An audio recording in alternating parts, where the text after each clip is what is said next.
Hebdo, édition du dimanche 20 mars 2022. Bien le bonjour à tous et merci d'être sur STV. Assemblée nationale, l'annonce de la création d'un groupe parlementaire par le SDF, le PCRN, l'UDC et l'UMS sous la dénomination d'Union pour le changement continue d'alimenter la polémique. À travers leur coalition, les 16 membres de ce groupe s'engagent entre autres à être les défenseurs des intérêts du peuple à l'Assemblée nationale en travaillant pour la justice sociale et l'égalité des chances. Notons que la création de cette union est la continuité du groupe de travail créé il y a un an par le MRC, l'UDC, le SDF, le PCRN, le MP, l'UMS et bien sûr l'USDP. Assemblée nationale encore et Sénat cette fois-ci, Cavaillé Djibril et Marcel Niat Difendi reconduits respectivement comme président de la Chambre basse du Parlement et président de la Chambre haute du Parlement. C'était au cours d'un vote organisé cette semaine et dont l'issue, disent certains, n'avait rien de surprenant. Et alors que l'opération Crème morte lancée par le mouvement OTS, on a trop souffert des enseignants, fête bientôt son premier mois. Toujours sans le retour en classe de tous les enseignants, preuve qu'ils ne sont pas satisfaits des mesures prises par le gouvernement camerounais jusqu'ici. D'autres secteurs d'activité menacent d'entrer dans la danse. Après le personnel de santé, les transports annoncent des mots d'ordre de grève pour le 29 mars. Donc on parle de tous ces sujets avec vous. Jeanne-Louise Ndianga, vous êtes romancière, bonjour et merci d'avoir accepté notre invitation. Et bonjour à vous, merci beaucoup de m'avoir invité. Bonjour à tous les copanélistes et bien sûr à mes camarades militants de l'AFP, l'Alliance des forces progressistes, avec son président, M. Cyril Sambaka. Donc oui, effectivement, je suis écrivaine et je m'intéresse beaucoup aux problèmes écoutez, de la société, précisément tout ce qui se passe en ce moment au Cameroun. Alors justement, on vous connaît justement sous cette casquette-là de romancière, écrivaine. Mais qu'est-ce qui vous a convaincu, qu'est-ce qui vous a motivé à rejoindre la politique, plus précisément à militer pour l'AFP? Alors déjà, quand on est écrivaine, on éveille les consciences, on fait de la politique quelque part. Peut-être pas de la politique politicienne, voilà, mais on éveille des consciences. On incite les gens à être des citoyens et non des populations. On écrit sur leurs problèmes de tous les jours, leur quotidien. On dénonce, on accuse, on propose également des solutions. Donc pour moi, c'est une politique de proximité. Ce n'est pas forcément parce que je n'apparaissais pas sur les plateaux télé qu'on peut dire que je ne faisais pas de la politique. Maintenant, j'ai adhéré à l'AFP depuis 2014 quand même. Même si après il y a eu une période de battement.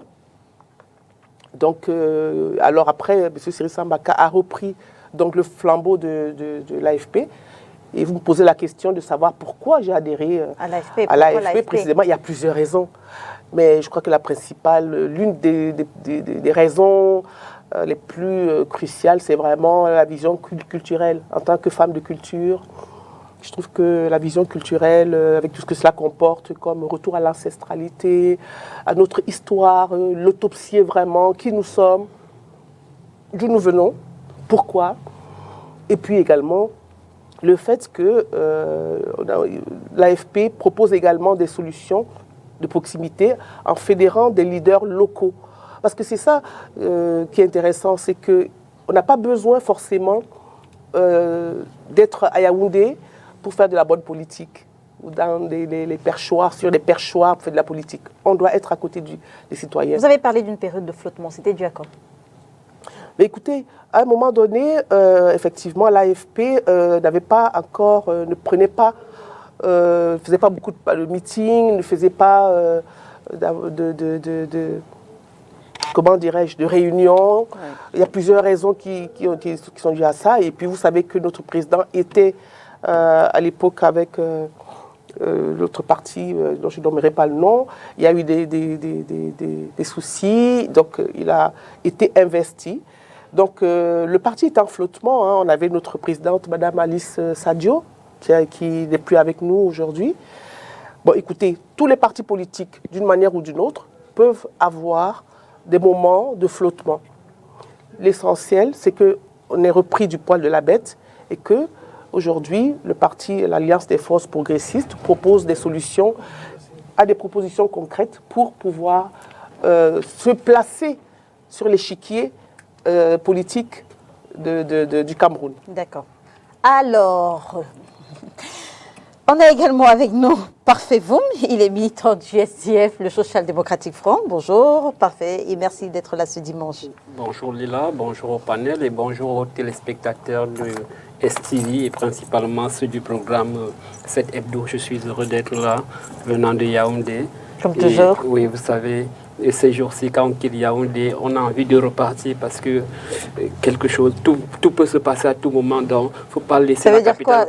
Ça veut dire quoi? Dites-nous, nous les personnes de la capitale économique, on n'est pas très au fait. Qu'est-ce qui peut se passer à Yaoundé? On est à la fin d'un système politique et à tout moment, il peut y avoir une situation.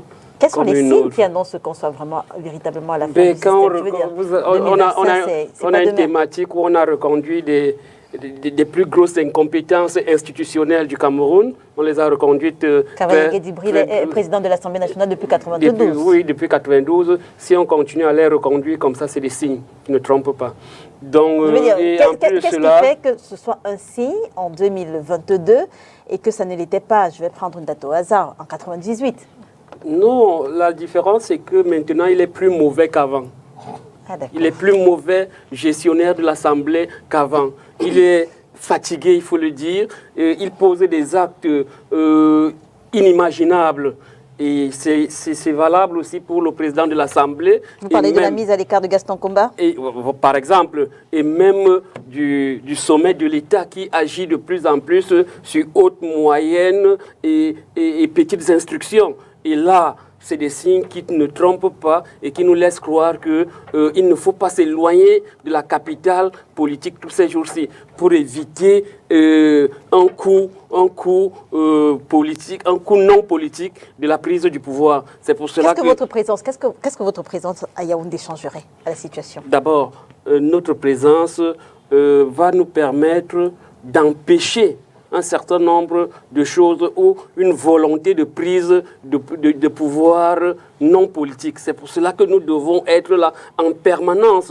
Parce que, et vous voyez, tous les actes qui se posent ces jours-ci nous laissent croire qu'il y a des gens qui voudraient s'accaparer du pouvoir en passant par des moyens qui ne sont pas toujours légaux. Et c'est pour cela que nous devons être à la veille. Nous devons tous les gestes et les faits qui se déroulent à Yaoundé, nous les scrutons matin et soir. Donc quand je sors de Yaoundé comme ça, je dis à mes militants, je reviens, je ne fais pas plus de 24 heures hors de Yaoundé. Parce que si les uns et les autres osent, nous allons leur prouver que l'eau calme est très profonde. C'est pour cela, c'est une façon de dire que je sors de Yaoundé, je suis fier de prendre part à ce débat, mais aussitôt que le débat sera fini, je repars. Parce que les militants du SDF doivent toujours être mobilisés, surtout dans la capitale. Vous savez que tout se joue dans la capitale.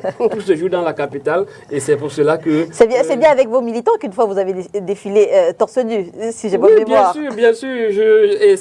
Et ça est un plaisir pour nous parce que c'est des actes politiques importants. Le défilé torse nu? Oui, défilé torse nu. Il y a des moments où quand la démocratie est bloquée, vous utilisez toutes les voies. Et qu'est-ce que ça a changé justement? Non, d'abord sur le plan personnel, nous sommes fiers d'avoir osé. Parce que je co-dirigeais cette opération avec le président Emmanuel Tonga, le président régional. Et nous nous sommes dit, la crise anglophone bat son plein, les politiques ne font rien, même à l'intérieur du parti, ça ne bouge pas. Qu'est-ce qu'il faut faire? Il faut poser un acte républicain, un acte citoyen. Et c'est pour cela que dans une stratégie que jusqu'à aujourd'hui, même l'intérieur du parti, encore moins l'État, ne comprend pas comment ça s'est passé, nous avons décidé de défiler torse nu et au boulevard du 20 mai. Mais qu'est-ce que ça a changé? Ça nous a valu. Non, à la situation, à la crise dans le nord-ouest et le sud-ouest. Non, quand vous avez un régime comme celui que vous avez en face, n'attendez pas qu'il y ait un changement radical par rapport aux actes que vous posez. N'attendez pas que avec leur orgueil et leur arrogance, qu'ils vous disent que, ok, voici. Mais nous avons passé un message. Et en tout cas, s'ils n'ont pas pris...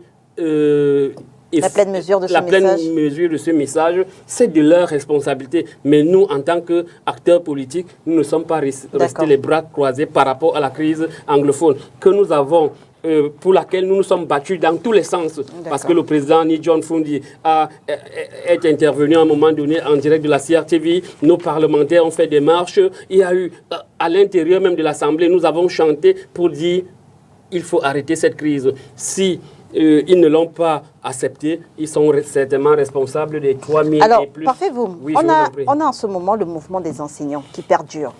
On a la flambée des prix des denrées alimentaires avec le pain qui, sans grand bruit, est passé de 125 francs à 150 francs. Pourtant, les politiques, vous en l'occurrence, la société civile et tout le monde ne parlent que de la mise sur pied de ce groupe parlementaire à l'Assemblée nationale. Je veux dire, est-ce qu'à un moment donné, les politiciens de l'opposition notamment ne jouent pas tous le rôle le jeu du RDPC et même du gouvernement camerounais au détriment de l'intérêt du petit peuple? C'est-à-dire? On a cette augmentation, on a cette flambée de prix. Mais... Aujourd'hui, tous les débats sont concentrés autour de ce groupe parlementaire à l'Assemblée nationale. Oui, et en catimini, la flambée des prix se poursuit. Le pain est passé de 125 francs à 150 francs. Personne n'en parle réellement. Que ce soit les politiques, que ce soit la société civile et même les médias, on est tous concentrés sur ce groupe parlementaire à l'Assemblée nationale. Non, la raison est simple. C'est que c'est la politique qui commande les affaires. C'est la politique qui dirige les choses. Si le pain augmente, c'est parce qu'il y a des hommes politiques qui favorisent l'augmentation du pain. Si les enseignants ont des problèmes, l'OTS a des problèmes, c'est parce qu'il y a des politiques qui ne jouent pas leur rôle. Si il y a tous ces problèmes que nous avons, c'est parce que quelque part, il y a... En fait, la question, c'est quelle est la priorité sur laquelle on devrait se concentrer? La question du groupe parlementaire à l'Assemblée nationale ou ces questions, augmentation des prix des denrées alimentaires, mal-être des enseignants, quelles devraient être les priorités? Non, il y a deux options. La première option, c'est que on prend pour priorité, on considère comme priorité les problèmes sociaux. On y va. Mais tant qu'on n'a pas réglé les problèmes politiques, les problèmes sociaux ne seront pas résolus. Et c'est de cela qu'il est question. Tant que ceux qui sont au pouvoir sont là avec leur politique, c'est toute une politique qui favorise l'inertie au niveau de la gestion des carrières. Mais en attendant les programmes de ces politiques passent et le peuple subit.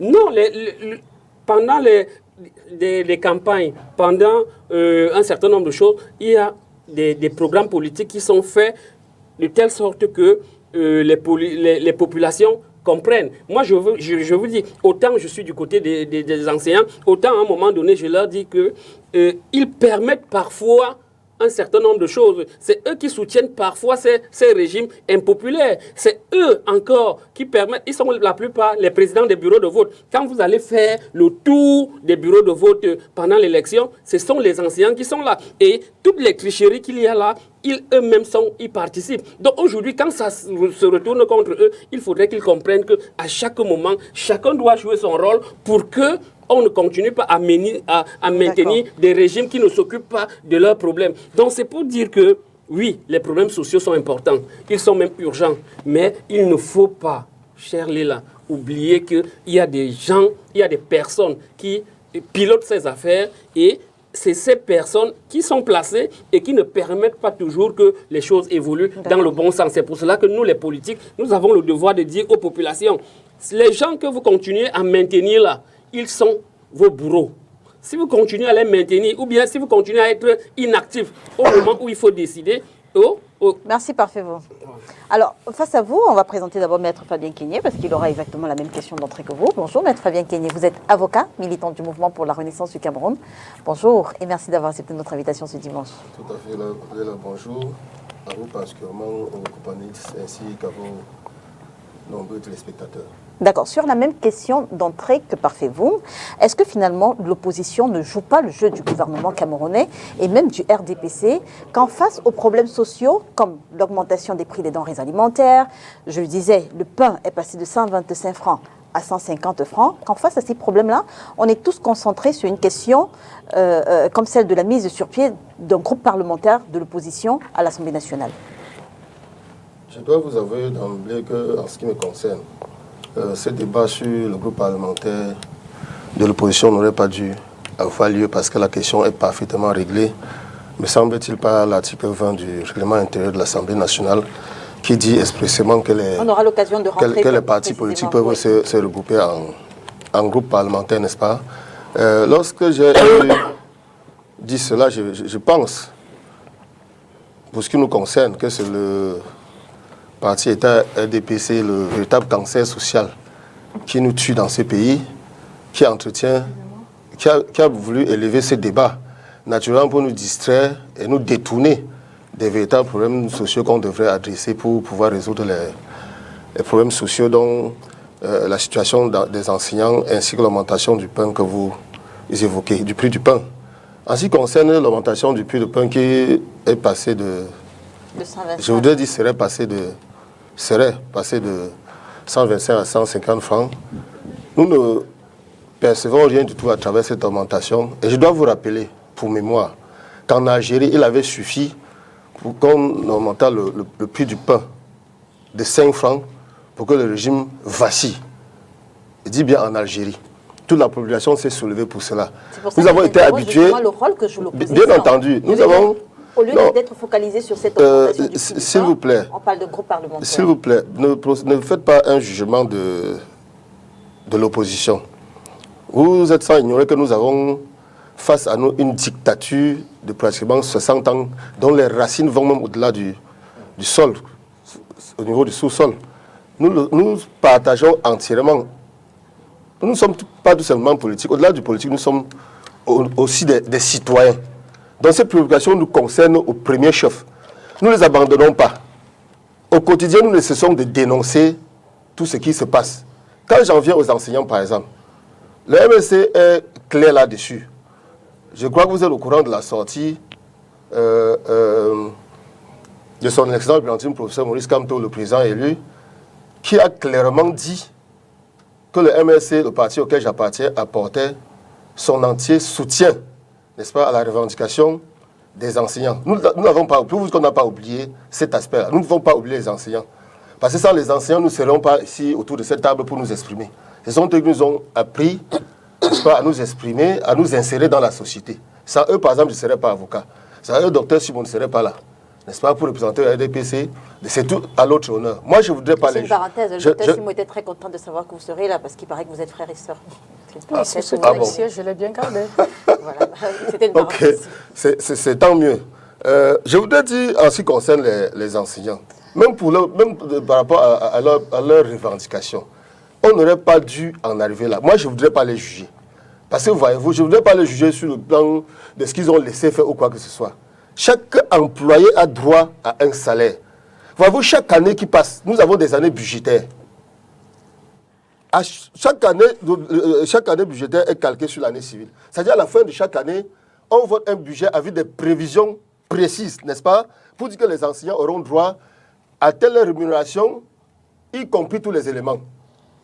Comment pouvons-nous comprendre qu'après 10 ans, et ça me rappelle Amidou qui est décédé après 10 ans de travail, de dur labeur, sans salaire, j'en profite pour adresser les condoléances à sa famille ainsi qu'aux enseignants globalement.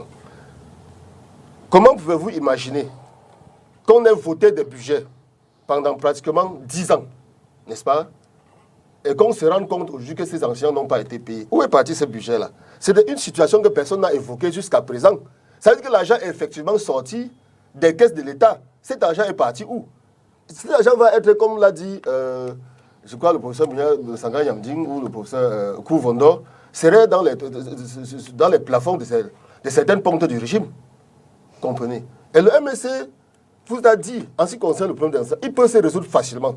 Parce que face au MSC, au RDPC, autant pour moi, plutôt que de les critiquer ou de les suivre dans leur dérive managériale, nous faisons des propositions. Nous sommes une véritable alternative aujourd'hui, et cela, personne ne peut le contester. Nous avons dit qu'on peut régler le problème des enseignants la manière la plus simple. On commence par évaluer ce que l'État leur doit. D'accord. N'est-ce pas? On les paie immédiatement 50% de ce qui est dû.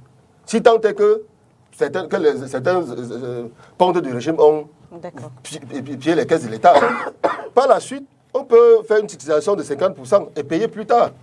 On peut dématérialiser n'est-ce pas, le système de fonctionnement, la gestion de la carrière des enseignants. Parce que les enseignants aujourd'hui souffrent, il faut aussi le dire, de la corruption qui gangrène le système gouvernant camerounais. Comment pouvez-vous imaginer quelqu'un qui soit au nord, qui est à l'extrême nord, pour avoir son dossier de professionnel pris en compte, soit obligé de se déplacer, n'est-ce pas, pratiquement 500 km, pour rencontrer les fonctionnaires eux-mêmes. C'est-à-dire que ce sont des fonctionnaires qui tuent les fonctionnaires. Ce sont les fonctionnaires de l'administration, des différents ministères, qui tuent ces enseignants. Vous avez vu circuler dans la toile des dossiers qui ont pourri. On en a parlé justement la semaine dernière. C'est incroyable. D'accord. Merci maître d'être avec nous ce dimanche. À côté de vous, le docteur Marcel Simon, elle est sociologue, enseignante. Elle est également militante du Rassemblement démocratique du peuple camerounais. Bonjour docteur et merci d'être là ce dimanche. Bonjour Léla, bonjour copanélistes, bonjour à vos milliers de téléspectateurs. C'est un plaisir que sur un plateau comme celui-ci, parce qu'il est rare, de voir une parfaite égalité de genre. Ce que moi j'appelle en anglais gender equality. Moi je suis très content de voir 3 contre 2 et ça commence. Je crois qu'on finira par... 3 contre 2. Oui, vous êtes 3 les femmes autres sur 2 hommes. Ah oui, Donc, très bien. Vous l'avez compté aussi. Je vous invite. Je crois que le sexe c'est le monde, donc 3 contre 2. Absolument, bon. absolument. Je crois que progressivement on va arriver à 4 contre 1 et puis Oui. finalement même 5 sur 5. On prend le pouvoir. C'est déjà bon. Je suis très contente d'être avec vous, ça vous le savez, ça fait très longtemps. Et j'ai entendu beaucoup de choses là, on n'a même pas commencé. En tout cas, docteur, j'aimerais interroger l'enseignante que vous êtes. L'opinion est désormais divisée entre toutes ces actualités, avec 2 dont on parle plus, le problème des enseignants, qui depuis février est relayé par plusieurs citoyens et médias, et qui jusqu'ici faisait la une de l'actualité. Et à présent, on a cette question, la question de ce groupe parlementaire qui vient grappiller également une partie de toute cette lumière mise jusqu'ici sur le mal-être des seigneurs de la craie. Quel peut être l'impact de l'ouverture simultanée de ces différents fonds sur la prise en compte réelle et rapide des problèmes des enseignants? Vous allez me dire rapide, mais ça fait quand même un mois que ça dure. Oui, je ne veux pas focaliser, n'est-ce pas, l'impact directement sur la prise en compte des problématiques des enseignants, mais je vais peut-être vous surprendre en vous disant la multiplication des mouvements sociaux est signe d'émergence. Ça, je vais peut-être vous surprendre. Et je vous ai entendu dire à l'entame, au transport, ça va prendre aussi, ça va prendre. C'est normal. Lorsqu'une société est en parfaite émergence, en évolution, il y a cette évolution-là qui se présente. Maintenant, nous sommes Ça n'a dans rien le à voir monde... avec des défaillances de l'administration? Non, pas forcément. Il ne faut pas qu'on regarde sur ce pan-là. Je veux dire, quand tout va bien, ça veut dire que l'émergence est très loin. Quand Non, tout va pas mal, ça quand veut dire tout que va l'émergence bien. est à côté. Ils vous diront que ça n'a jamais allé bien. Ça, je suis très convaincue. Donc, je n'ai pas envie qu'on surfe sur la vague, tout va bien. Mais à un moment...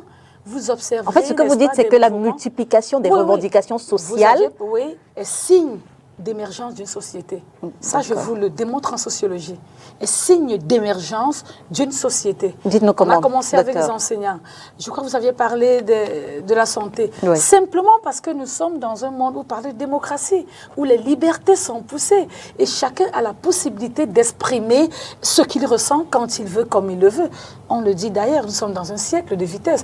C'est-à-dire, il suffit de prendre votre téléphone et dans votre chambre, vous, entre guillemets, criez une bombe. Vous vous souvenez de cet enfant qui, à Djombe, s'assoit et commence à dire « je ne vais pas répéter ». Vous vous souvenez? Donc, on est dans cette évolution de la liberté, cette émancipation de la liberté qui, à un moment, il faudrait une certaine régulation forte pour que chacun, ou alors les individus n'arrivent plus à confondre liberté et libertinage. En fait, moi, j'interroge l'impact. Il faudrait que ce genre de mouvement arrive pour qu'une régulation soit mise sur pied et que chacun se retrouve dans son espace. Est-ce que le pouvoir en place ne profite pas finalement de cette multiplication des francs pour oublier le problème des enseignants? Non, malheureusement. Je veux dire, ça va faire un mois que ça dure. Non. Et si on braque la lumière sur une autre actualité qui, ma foi, peut être tout aussi forte. Est-ce que ça ne va... je ne vais pas vous couper, mais une actualité qui n'aide pas le gouvernement en place. En quoi l'Union pour le mangement aiderait le gouvernement camerounais? Je ne pense pas. Ça ne les aide pas vraiment. Je crois que c'est des actions personnelles. Les problèmes sociaux réels, comme la crise des enseignants, comme la crise des transporteurs, comme la crise, je ne sais pas trop, X ou Y. Là, c'est des problèmes qui devraient intéresser le gouvernement et qui devraient d'ailleurs interpeller le gouvernement et à revoir ses stratégies de gestion. Simplement, c'est de ça qu'il est question. C'est que la société, elle est dynamique. Et vous voyez, des personnes, lorsqu'on essaye d'adopter une forme de management dans une société, on se dit, on fonctionne comme ça. Mais à un moment, vous vous sentez dans l'obligation d'évoluer d'un N+1, simplement parce que le caractère dynamique de la société l'impose. Bon, maintenant, lorsqu'on a des partis politiques qui décident délibérément de se rabattre sur un pan, moi j'ai bien aimé, ou alors j'ai voulu entendre le confrère du SDF vous dire qu'on a défilé en t-shirt torse nu pour la crise dans le Nord-Ouest. J'aurais bien aimé les voir défiler pratiquement nus, comme l'a fait le MRC, pour la crise des enseignants. Si c'est une manière pour eux, si ils estiment qu'en défilant torse nu ou pratiquement nu, ça apporterait... C'est vrai qu'on n'a pas eu de défilé depuis le Covid quand même. Oui, ben, ça a repris très récemment, le 11 février, ça a repris. Tout le monde, des petits mouvements ont repris dans un respect toujours des mesures barrières, mais j'aurais bien aimé les voir défiler tout nus. En fait, est-ce que ce que vous dites, docteur, c'est que le problème des enseignants peut perdurer jusqu'en mai? Non, parce que je crois que le prochain défilé, c'est le 20 mai, si j'ai bonne mémoire. C'est pas ce que je veux dire, mais simplement ce que je voudrais dire, c'est qu'en réalité, c'est des problèmes qui ne les intéressent pas. Et ça, vous aviez tenté de le poser, ça ne les intéresse pas. Ils ont une préoccupation majeure, conquérir le pouvoir. C'est ça qui les intéresse. Tout ce qui concourt à la conquête du pouvoir les intéresse. Alors que le peuple se meurt, que la population crève, ça ne les intéresse pas. C'est pour ça qu'il a eu la peine à vous répondre. Vous lui avez bien posé la question. Oui, pendant le Nord, la crise du Nozo, vous avez défilé torse nu. Mais voilà des enseignants. J'ai entendu quelqu'un me dire, le professeur élu. En fait, oui. La question, la véritable question, c'est est-ce que les politiques... alors soutient les enseignants. La question, c'était est-ce que les politiques... si c'est lui qui va payer le salaire des enseignants. Docteur, la question, c'était est-ce que les politiques, aussi bien le RDPC que l'opposition, ne sont pas finalement de connivence de temps en temps au détriment du bien-être des populations? C'était ça la question. Non, malheureusement pas. Non, malheureusement pas. C'est simplement une logique qui est construite du niveau de l'opposition, de certaines oppositions, j'ai bien envie de préciser, pour que madame ne se sente pas indexée, de certaines oppositions pour des intérêts purement personnels. Et heureusement qu'on va en parler, l'Union pour tout ce que vous aviez, le mangement et le positionnement. D'accord, allez-y Jean-Louis. Oui, je voulais dire que tous ces problèmes-là, pour les enseignants, c'est des problèmes qui devraient déjà être résolus. Je voulais dire que dans d'autres pays, on se bat pour maintenir les acquis sociaux. On ne se bat pas, on ne se bat plus pour revendiquer un salaire que l'on a de droit. En fait, un salaire, on travaille, on est payé. Ça, ce n'est même pas à discuter. Donc, quand on me dit, oui, les enseignants, non, ils sont dans leurs droits.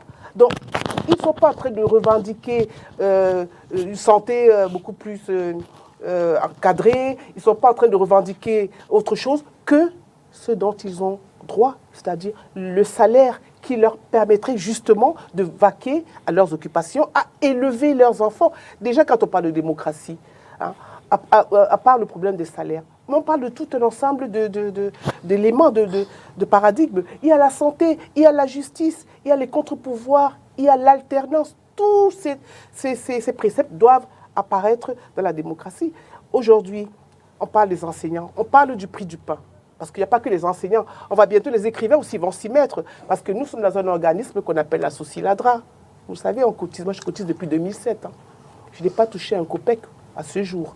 Donc, nous sommes aussi, nous les écrivains, en droit de nous mettre en grève quelque part en disant, non seulement nous sommes des professionnels de santé, puisque je ne vais pas insulter votre intelligence. C'est une parenthèse. Qu'est-ce qui vous motive à continuer de cotiser si... C'est pas... Ben, écoutez, on dit l'espoir fait vivre. Qu'est-ce qui a motivé Depuis 2007, oui, ça doit faire... oui, mais qu'est-ce qui a motivé les enseignants de travailler pendant 10 ans sans être payés? Ce qui nous motive de continuer à cotiser, c'est parce que nous avons d'autres sources de revenus.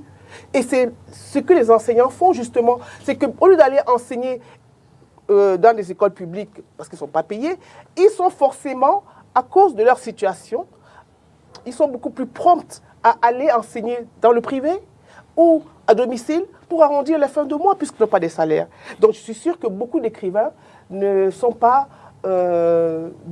touchent pas de leurs droits d'auteur et ils ont d'autres, comment dirais-je, un travail qui leur permet de vivre. Je voulais juste préciser une chose, si vous permettez. Merci infiniment. C'est que le prix du pain a augmenté et on nous sort le prétexte que c'est parce qu'on ne produit pas du blé. On veut bien comprendre cela. Mais le prix du pétrole également a augmenté de 60 à presque 120 $. et nous produisons du pétrole. Donc, la question est de savoir où va le surplus. Avec ce surplus, on peut justement régler les problèmes des autres. Donc, on parle du blé. D'accord, on est bien d'accord que le blé, on ne produit pas le blé, le prix du pain a augmenté. D'accord, mais le prix du pétrole, qui c'est qui en profite? Qui bénéficie des retombées juteuses du pétrole? Ce qui est embêtant, madame, c'est que tous ces problèmes que pose notre société politique décrédibilisent l'opposition. Et c'est ça qui est dommage. Parce que beaucoup d'esprits chagrins en profitent pour s'engosser, pour en rire, en disant « Ah, je vous avais dit, l'opposition est comme ça, l'opposition ne remplit pas son rôle. » C'est dommage. Parce que ce qui s'est passé, vous voyez, je vais essayer de parler, de synthétiser un petit peu tout ça. Ce qui s'est passé avec l'Union du changement, on se pose bien des questions. Qu'est-ce qui s'est passé? Pourquoi une personne qui n'a pas été investie par les partis politiques? Il faut qu'on explique aux populations parce qu'elle dit aujourd'hui que l'opposition déçoit. Et on met tout le monde dans le même panier à crabe. L'AFP, en l'occurrence l'Alliance des forces progressistes, n'est pas dans ces batailles de pouvoir aveugles. On aura l'occasion de reparler de l'Union pour les... Allez-y, parfait, vous. Non, d'abord... Vous voulez réagir à la suite du docteur... D'abord, le STF n'est pas là pour parler des problèmes en détail. Le problème du Cameroun est holistique, il est global. Ça, c'est la première chose. On ne va pas régler le problème du pain. Pour le pain, voilà un ministre du Commerce qui est là pendant une vingtaine d'années. Une vingtaine d'années. Donc, c'est un problème politique. Parce qu'il n'arrive plus, il n'a plus de technique pour empêcher les augmentations. Je parle du ministre Magloire... Luc Magloire Mbarga. 20 ans depuis 2004. Est-ce que c'est sérieux? Donc c'est un paramètre et qu'il a mis là, c'est un politique. Et tant qu'on le laisse là, il ne va pas innover. Et c'est pour cela que nous disons, ok, on peut se battre pour le pain aujourd'hui, demain on se bat pour le chocolat, après demain on se bat pour l'huile de palme, ainsi de suite. Les problèmes seront les mêmes. Les problèmes des enseignants, ils sont connus, ils sont connus, ils sont même éternels, mais ils ne peuvent pas être réglés par ce système. C'est faux. Le dire sur un plateau de télévision, c'est faux. Parce que dans ce système, on ne travaille que pour l'inertie. Vous arrivez, vous êtes enseignant, vous sortez cette année. L'année prochaine, vous devez avoir votre matricule. Vous devez faire ceci. Mais des gens dorment dans leur bureau. Ils n'avancent pas. Les ministres sont là, ils ne travaillent pas. Vous arrivez à la fonction publique ou bien au ministère des Finances. On vous dit d'aller à R25, à R28, à R50, à R60. Vous habitez le nord-ouest ou bien le sud-ouest ou alors l'extrême nord. Comment vous faites? Donc, il y a un problème génétique. Et les acteurs politiques doivent avoir le courage de le dire. Ils doivent avoir le courage de le dire que le problème est éminemment politique. Il doit être réglé politiquement, faute de quoi nous allons continuer à faire des discours sur les plateaux. Les enseignants, en 2017, on leur a promis quelque chose. On n'a rien fait. On est revenu l'an passé avec des hautes instructions. On n'a rien fait. Ces jours-ci, on revient avec d'autres hautes instructions. On ne fera rien. Et c'est pour cela que je dis sur ce plateau que oui, nous le pensons. Elle nous a demandé pourquoi on ne marche pas pour le pain, pour le pain ou bien pour les enseignants. C'est eux qui seraient les premiers à se lever pour dire qu'on est en train d'instrumentaliser les enseignants. Et quand vous défiliez torse nu, les premiers à dire qu'on est en train d'instrumentaliser. Combien de ministres sont passés? Que vous étiez à court combien de ministres sont passés? Torse nu Madame, permettez-moi de... Non, on n'a pas besoin de vos astuces. Vous n'avez aucune référence. Vous ne vous êtes jamais battu pour ce peuple.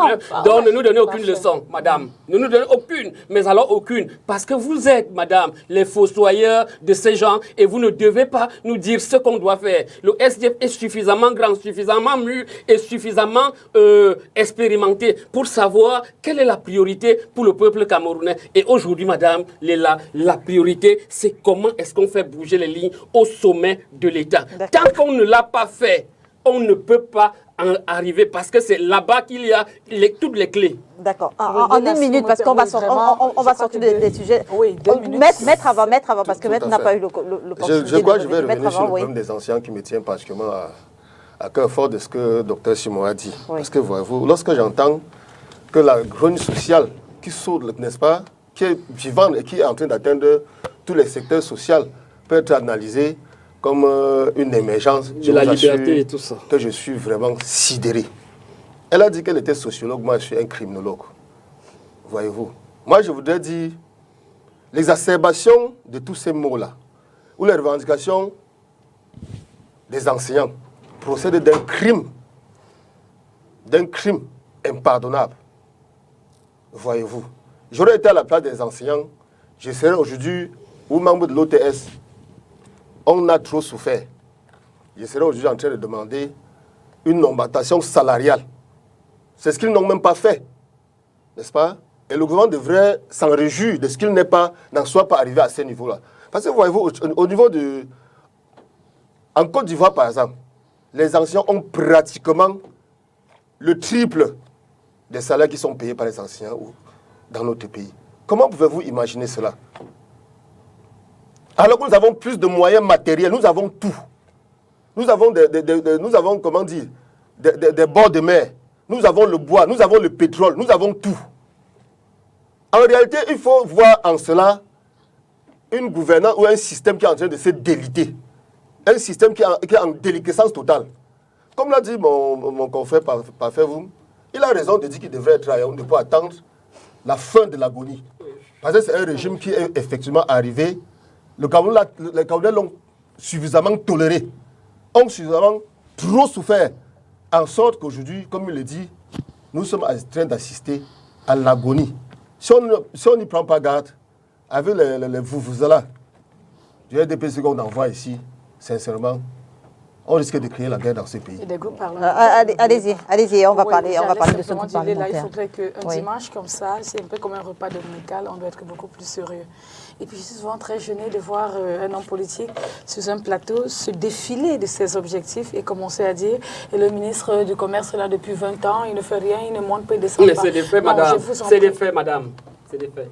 Je peux continuer? Si vous voulez. Non, c'est pas vous mais qui voulez. Mais vous me posez la question pourquoi? Allez-y, docteur, c'est vous. Parfait. Allez-y, docteur. Donc, vous voyez, c'est tellement parce qu'on n'a rien à dire, on n'a pas d'argument qu'on prend ce genre d'éléments.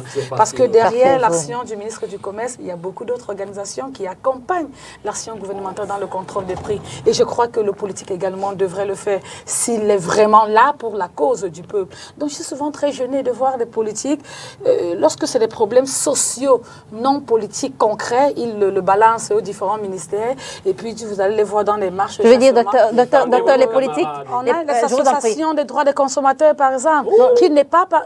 Qu'est-ce qui vous étonne? Qu'est-ce qui vous étonne? Corrompu tout ce monde, madame. Vous voyez. Donc, vous avez corrompu toutes ces associations. Malheureusement, c'est focalisé sur un objectif. Docteur, quand vous conquérir le pouvoir. Pourtant, derrière cet objectif de conquête du pouvoir, il y a la formation qui est également prise en compte. Mais aucun parti politique ou alors d'opposition. Quand vous dites de politique, vous parlez uniquement de l'opposition, mais je veux dire, le bien-être des populations, ça devrait aussi bien concerner les partis politiques de l'opposition que ceux du... Je suis très content. Je n'ai pas envie de vous rappeler les actions que j'ai menées pendant que le prix de l'huile était très cher. Moi, j'ai pratiquement été commerçante au marché 14. Moi, je le dis avec plaisir. On était très surpris. Voilà comment j'attends. Et le prix du pain, que font les politiques du RDPC? Voilà. Le prix du pain. Donc, non, je veux dire, on n'a pas également entendu, je veux dire, on peut faire le reproche à l'opposition, on n'a pas entendu le prix du pain sur la question, mais je crois également... que le prix du pain, déjà, il fallait s'y attendre. Moi, je vais dire ça comme ça. Du moins, notre pain était constitué de blé qui se produit au niveau de l'Ukraine avec la crise. Donc, c'était une évidence. Mais je crois que maintenant, c'est les nouvelles stratégies qu'on doit développer, c'est-à-dire la fabrication locale. Et moi, je connais des entreprises qui fabriquent déjà ce que vous appelez le pain Kumba, le pain avec de la patate, le pain avec du manioc, le pain. Donc moi je crois qu'on on pencherait, pardon, en fait, en gros, le à RDPC développer, justifie la l'augmentation consommation du prix, purement justifie locale. les choix faits par le gouvernement pour augmenter le prix du pain, plutôt que de penser à des palliatifs qui auraient pu permettre que le prix du pain n'augmente pas malgré... Mais voilà justement des palliatifs que je sais que vous donnez. Je vous dis qu'il y a des entreprises qui fabriquent ce pain à base de patates, de manioc et de tout. Donc je crois on l'aurait fait peut-être plus tôt, mais je crois que mieux vaut tard que jamais. C'est renforcer le développement et accentuer la production de cette variété de blé-là. Assemblée nationale, le SDF, le PCRN, l'UDC et l'UMS veulent créer un groupe parlementaire dénommé Union pour le changement. On va repartir avec vous, avant de prendre maître sur l'aspect légal de cette initiative. Quelle est l'opportunité de cette démarche? L'opportunité, c'est que chaque fois que des gens se réunissent, ils ont la liberté de s'associer à tout moment, comme il peut arriver aussi qu'ils ne s'entendent plus. Et pour le moment, il y a un travail d'unité qui est en train d'être fait. Pas forcément pour faire bousculer des choses de façon absolue au niveau de l'Assemblée, mais il y a des symboles. Et l'un des symboles est la création d'un groupe parlementaire. Et comme vous le savez... Je veux dire, on se met à créer ce groupe en sachant déjà qu'il n'aura pas grand impact sur le jeu politique à l'Assemblée nationale, mais on insiste là-dessus et on entraîne finalement toute l'opinion publique. Oui, ça veut dire que si on entraînait toute l'opinion publique, ça veut dire que l'opinion publique a l'envie de voir l'opposition réunie. Ça, c'est une bonne chose. Et je vous ai dit, c'est un symbole. On sait d'emblée. Moi, je ne suis pas particulièrement enthousiasmé par ce mouvement. Mais, comme je vous ai dit, on sait que le RDPC est ultra majoritaire, une majorité frauduleuse. Ça, on la concède. Maintenant, il y a un certain nombre de rapprochements qui sont en train d'être faits entre les partis politiques extra-parlementaires et parlementaires. Et ils ont fait un projet de code électoral qui devrait être déposé par justement cet ensemble de députés. C'est pour cela, quand vous voyez, c'est de la progressivité. Donc, je pense que, et en politique, il y a toujours une opportunité. En politique, rien n'est fait au hasard, et c'est pour cela qu'ils se sont réunis. Évidemment, il y aura, ne croyez pas que c'est un paradis. Il y aura des insuffisances, il y aura des difficultés, il y aura des combats entre individus, mais toujours est-il dit que le symbole reste le même. Comment est-ce que l'opposition peut faire pour avancer? Voilà ce dont il est question. Le reste des débats, Nietzsche a fait ceci, aussi a fait ça, le PCRN a fait ça, c'est qu'on n'a rien compris de la politique. Docteur Simon, il y a quand même que les travaux s'ouvrent à l'Assemblée nationale, jusqu'ici avec un seul groupe parlementaire, le RDPC. Parlant de démocratie, je veux dire, quel est le message que ça renvoie? On le sait, l'Assemblée nationale doit être le lieu où les débats virulents doivent être menés dans l'intérêt du peuple. Mais on a parfois vu à l'Assemblée nationale que le gouvernement arrive à faire passer ses lois comme une lettre à la poste, du fait de la majorité des députés RDPC. Je veux dire, quand une session s'ouvre avec un seul groupe parlementaire, celui du RDPC, est-ce que ça ne pose pas un problème sur l'image, finalement, de la démocratie que veut renvoyer le gouvernement camerounais? Vous savez, Léla, à l'Assemblée nationale, les débats doivent être houleux, oui, mais pas anarchiques.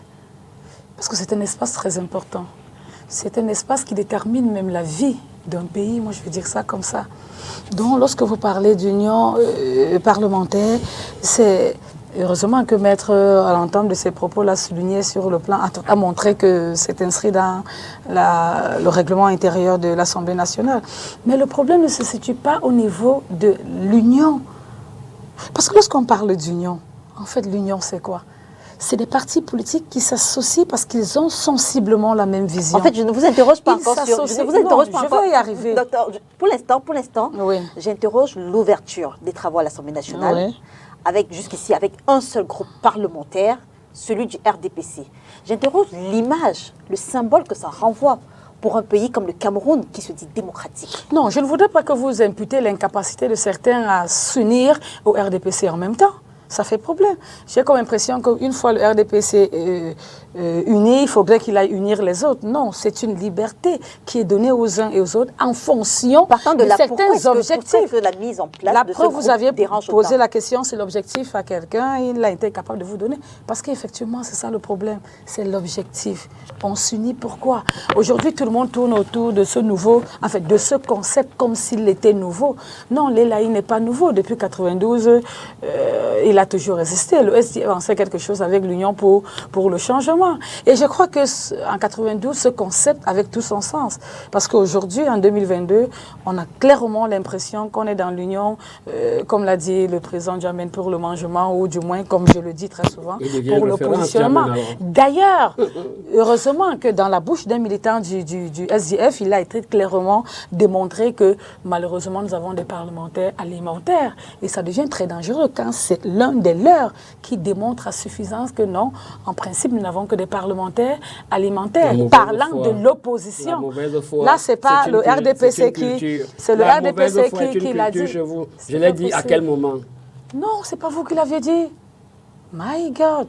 J'ai l'impression que allez-y, docteur, même si vous n'avez pas encore répondu. C'est difficile, hein? Docteur, même si vous n'avez pas encore répondu oui, à donc la je dis sur l'impact qu'une session comme celle-là s'ouvre à l'Assemblée nationale pas être avec un seul groupe parlementaire, celui du RDPC, alors qu'on sait que l'Assemblée nationale, le Parlement, c'est le lieu où doivent être menés le débat dans l'intérêt du peuple camerounais. Je veux dire, quand on a un seul groupe parlementaire, celui du RDPC, qu'est-ce qui peut être dit contre la volonté du gouvernement? Non, ce n'est pas de ça qu'il est question. Moi, je veux souligner un élément là. Et c'est ce que beaucoup de partis politiques refusent souvent de mettre en évidence. Parce qu'en réalité, quand on dit parlementaire RDPC, souvent, moi, ça me dérange. Parce qu'en fait, une fois à l'Assemblée nationale, c'est un élu de la nation, c'est un député de la nation. Non, c'est en fait ce qui est. En fait, c'est vous maintenant, non, c'est ce qui est. Au niveau du RDPC, c'est ce qui est. Lorsque tu voyais un parlementaire RDPC agir, il n'agit pas au nom du RDPC. C'est maintenant des partis d'opposition qui essayent de former des petits cocons de manière individuelle. Combien de fois est-ce que... Mais là, on a affaire aux parlementaires de la nation. Combien de fois est-ce que les projets proposés par le gouvernement ont été rejetés par l'Assemblée nationale, majoritairement constitués des députés issus du RDPC? Non, malheureusement, nous n'y sommes pas pour faire le bilan ou le décompte. Mais je dis, lorsque les actions sont posées de manière citoyenne et respectueuse, pas avec des vuvuzelas et des talons, vous comprenez ce que je veux dire, je crois que le message passerait.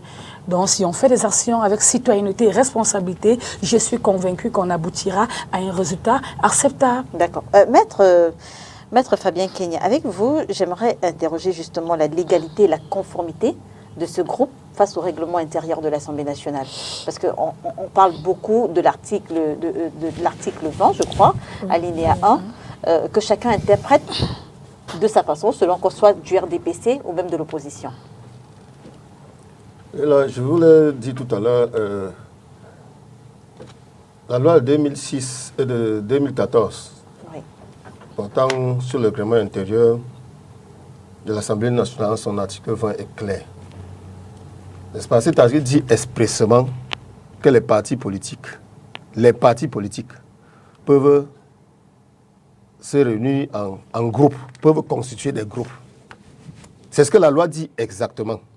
Mais comme nous avons des adversaires, n'est-ce pas, qui sont habitués à l'esbrouf, à l'imposture, ils veulent y donner une interprétation.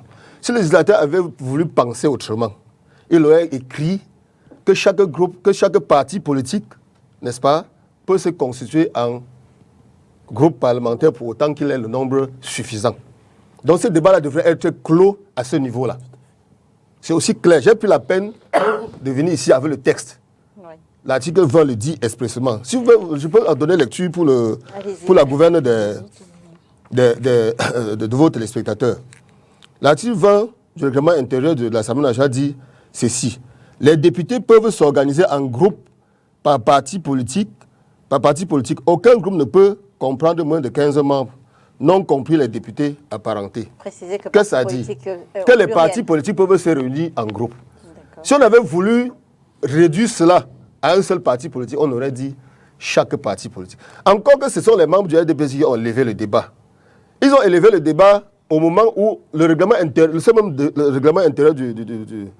a des qualités qui n'étaient pas les leurs, n'est-ce pas? Ils ont élevé le débat au moment où tout débat était interdit dès lors que c'est le doyen d'âge, le bureau d'âge qui présidait aux destinées de l'Assemblée nationale. Pour vous dire dans quel désordre ces gens nous ont entraînés. En réalité, ma perception personnelle est que c'est pour nous distraire. C'est pour nous distraire, c'est effectivement pour noyer le poisson comme nous en avons l'habitude.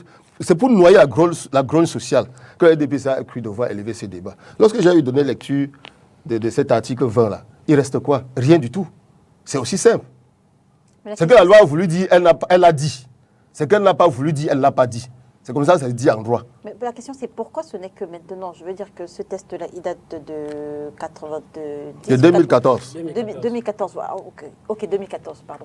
Alors, pourquoi ce n'est que maintenant que l'opposition essaie de se mettre ensemble? En réalité, vous avez posé la question de savoir, parfait, quelle était l'opportunité de ce groupe parlementaire. Ce qui choque le RDPC dans cette affaire, ce n'est pas tant le groupe parlementaire qui devrait se constituer. C'est les prémices. C'est les prémices d'une opposition unie qui lui font peur.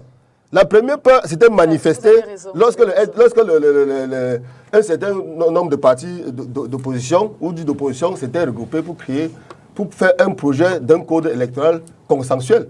Vous avez vu, en pleine une réunion privée, l'État parti RDPC avait cru devoir interdire cela. Donc, c'est pas crainte, parce que le RDPC a une peur bleue, n'est-ce pas, de l'union des populations, de l'union des partis politiques. Pour eux, c'est diviser pour mieux régner. C'est leur credo politique. Ils ont toujours fonctionné ainsi. Alors, il y a on divise à travers le tribalisme, on divise à travers la dislocation des partis politiques, on oppose les uns contre les autres, alors que tous ces mots, n'est-ce pas, qu'ils veulent attribuer aux autres sont leurs propres créations. Donc, le RDPC essaie de voir ce que les autres font à travers leur propre miroir. Alors, Jean-Louis Ndiaga, la présence de ce groupe, est-ce qu'il peut permettre d'inverser le rapport de force à l'Assemblée nationale? Sinon, comment comprendre qu'il ait autant de mal à passer auprès du RDPC? Écoutez, inverser, c'est trop dire, puisqu'on sait qu'il y a la majorité. Hein, c'est le RDPC qui a la majorité. Mais nous pensons que tout ce qui peut contribuer à fédérer des gens, à se concerter, parce que c'est ça aussi, c'est une association de personnes, au-delà même des partis politiques, qui sont là aussi pour se concerter, pour voir dans quelle mesure, eh bien, écoutez, elles peuvent être force de proposition par rapport aux problématiques sociétales, de toutes les façons. Donc, déjà, c'est un plus. Nous, à l'AFP, nous avons observé, nous avons vu ce groupe, même si nous savions que ça allait finir un petit peu comme aujourd'hui, c'est en train d'aller un peu à volo. Mais quand nous constatons simplement que quand un groupe veut se réunir pour mettre en place une dynamique, pour impulser une dynamique qui peut déranger un petit peu, et bien tout de suite, il faut aussi être prêt à perdre ses avantages, messieurs. Parce que c'est ça la problématique, c'est que quand on va vous pointer sur le bout du nez vos avantages, on va vous dire, si vous ne laissez pas, êtes-vous prêt à perdre vos avantages? Si vous nous dérangez, si vous posez tel acte ou tel autre acte, ça peut vous coûter ça, ça peut vous coûter ça.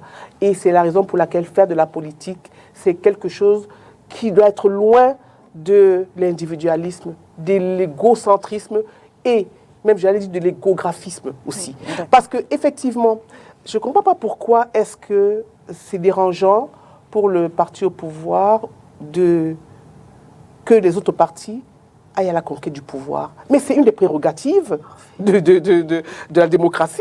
C'est que les partis, ça ne doit pas être dérangeant pour personne. On est là l'opposition, aussi dans un but, on aspire à prendre le pouvoir. Mais en l'état actuel, quand on sait que la démocratie ne souffre la définition de la démocratie ne souffre d'aucune contestation, ça se joue dans les urnes. Et dans les urnes, quand on parle de démocratie, on suppose que les élections ne sont pas des scrutins de façade truqués ou suffisamment bien verrouillés pour empêcher justement l'émergence d'une véritable opposition. C'est de ça qu'il s'agit aujourd'hui. C'est la raison pour laquelle cette union pour le changement, pour nous, c'était une bonne action. Mais simplement, est-ce que vous avez les moyens de votre politique? Est-ce que vous êtes suffisamment unis pour mener à bien vos projets. C'est de ça qu'il s'agit. Je ne vais pas anticiper en parlant de l'honorable Ntue qui a... Parce que ça, on aura l'occasion. L'investiture aussi importante. On aura l'occasion de revenir sur ce qui s'est passé avec l'élection de Kavaye Djibril. Parfait, Union pour le changement, c'est une dénomination historique au Cameroun. On se souvient de l'épopée 1992 avec les acteurs, avec Ni John Fundi, le président de votre parti. Est-ce que les nouveaux acteurs, je veux dire ceux qui ont signé ce communiqué, est-ce qu'ils ont ce qu'il faut pour faire mieux que ceux de 92? Vous les connaissez tous. D'abord, je ne suis pas particulièrement passionné par les noms ou bien les acteurs. Ce qui importe pour moi, c'est ce qu'ils ont fait. Et c'est le plus important. Et ils ont la responsabilité, parce que ce nom justement est symbolique, ils ont la responsabilité d'avoir des comportements exemplaires. Et c'est cela leur devoir. Et c'est pour cela qu'ils seront davantage sous les feux des projecteurs. C'est pour cela que de plus en plus, le peuple et les populations seront exigeants vis-à-vis de ces derniers. Ils ont pris un engagement, ils doivent le tenir. Et donc, peut-être qu'on va y arriver sur ce qui s'est passé à l'Assemblée, mais je dis, ils ont intérêt à travailler parce que, justement, c'est l'espoir de tout un peuple. L'union ou bien un cadre de concertation permanent. Et ça peut se faire sous plusieurs formes, avec les extras et les intra-parlementaires, ça peut se faire avec la société civile, ça peut se faire entre les parlementaires, ainsi de suite. Évidemment, comme je vous ai dit au début, ne croyez pas que ça sera un paradis. Il y aura des débats, il y aura des discussions, il y aura des échecs, il y aura des réussites, il y aura tout le conglomérat des concertations. Et c'est pour cela que quand quelqu'un a utilisé ça va à volo, non, il ne faut pas être pessimiste très tôt parce qu'il y a eu un acte, somme toute, symbolique aussi par rapport à ce qui s'est passé. Et pour moi, c'est important, c'est enrichissant et ça permet d'évoluer. Il faut dépassionner le débat à ce niveau. Les acteurs politiques se sont réunis et vous avez dit pour la première fois, au moins pour cela, on doit leur dire bravo. Maintenant, on les suit. Ils n'ont pas droit à l'erreur. Peut-être les Ni John Fundi, le président Ni John Fundi, les Adamoun Damdjoa, eux, ils pouvaient faire des erreurs et être pardonnés. Mais aujourd'hui, avec les réseaux sociaux, avec l'éveil politique des uns et des autres, la moindre erreur vous est préjudiciable. Donc, je pense qu'ils vont continuer, ils vont s'amender là où c'est nécessaire et puis le cap est fixé. Et justement, le pouvoir a peur. Comme je vous ai dit, qu'il n'est plus question de laisser la capitale pendant 24 heures sans être présent. Le pouvoir a peur des moindres unités, des unités en dehors des siennes, parce que plus unis, nous sommes plus forts. C'est pour cela qu'ils sortent toutes les expressions, le mangement, le ceci, le cela, comme s'il y avait un problème de mangement au niveau de ces parlementaires. On peut les prendre individuellement comme collectivement. Je ne sais pas qui a plus de valeur qu'en termes d'histoire de mangement ici. Il faut avoir du respect pour ces parlementaires qui travaillent pour le peuple camerounais. Docteur Simon, qu'est-ce qui dérange réellement avec la mise en place de ce groupe parlementaire? Je veux dire, qu'est-ce qui dérange réellement le RDPC? Non, voilà, merci d'avoir retourné la question. Moi, je ne crois pas que le RDPC soit dérangé sur quelque chose que ce soit. Moi, je vais être claire.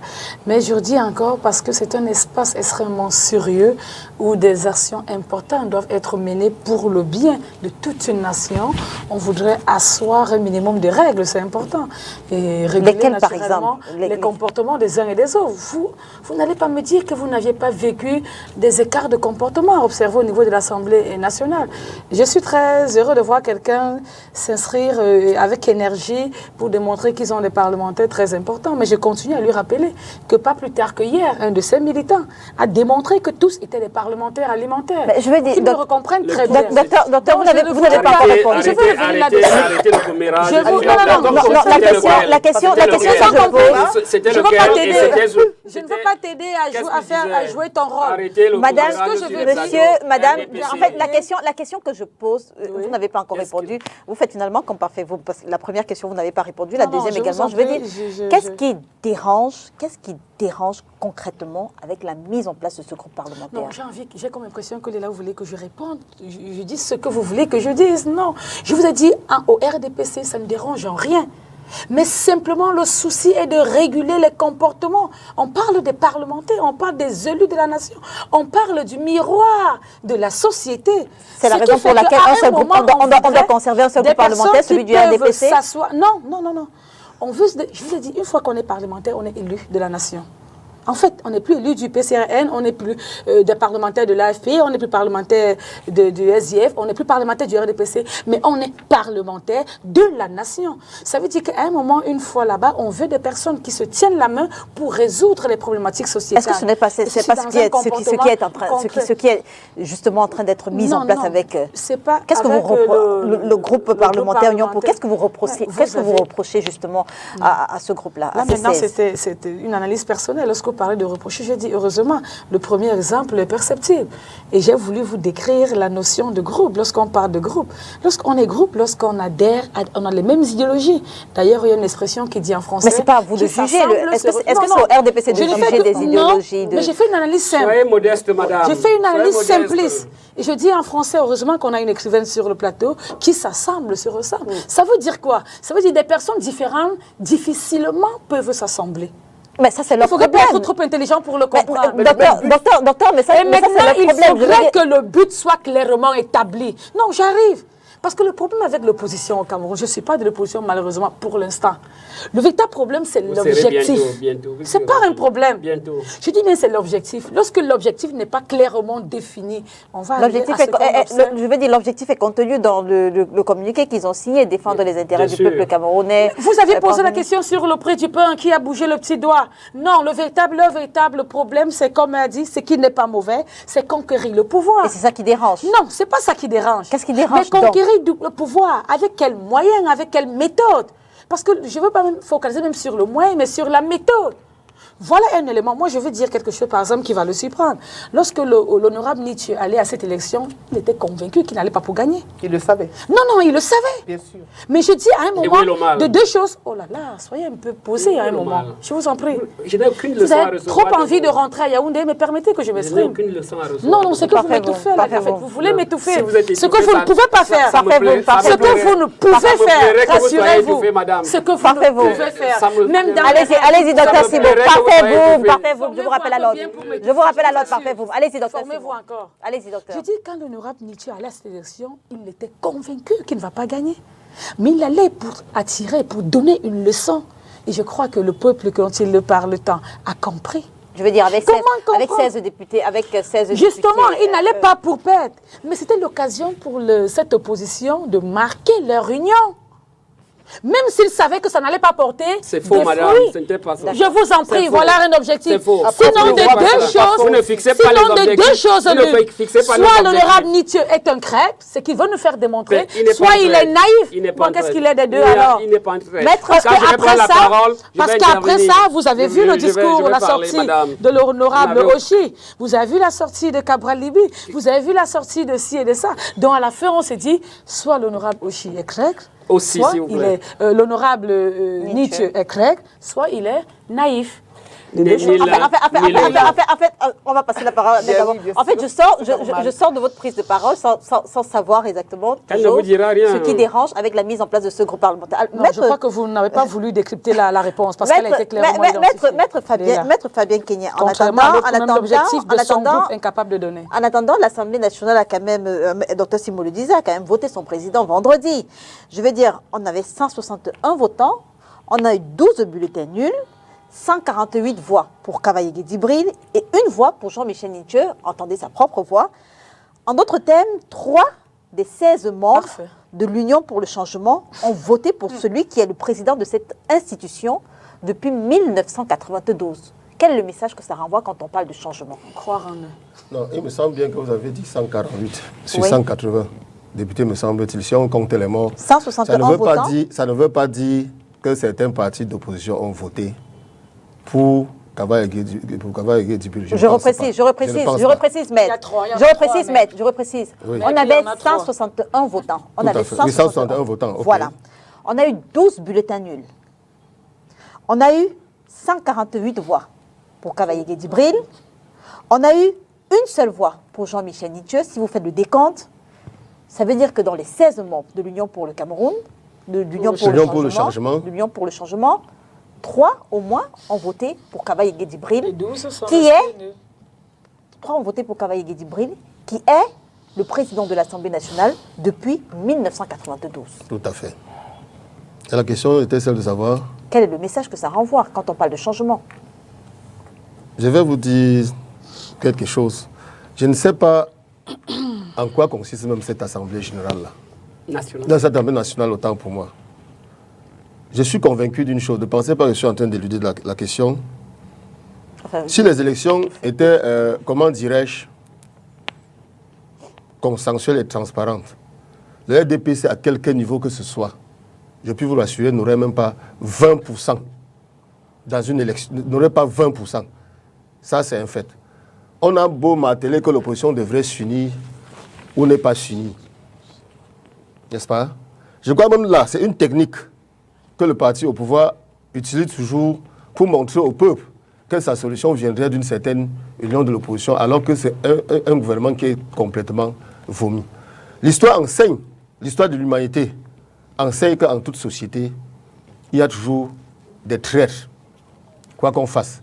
S'il est exact, encore je devrais me douter de la crédibilité de ces élections, parce qu'on est habitué aux fraudes en ce qui concerne toujours le RDPC. S'il est vrai que certains membres de cette union pour le changement ont voté pour le candidat du RDPC, ce serait extrêmement regrettable.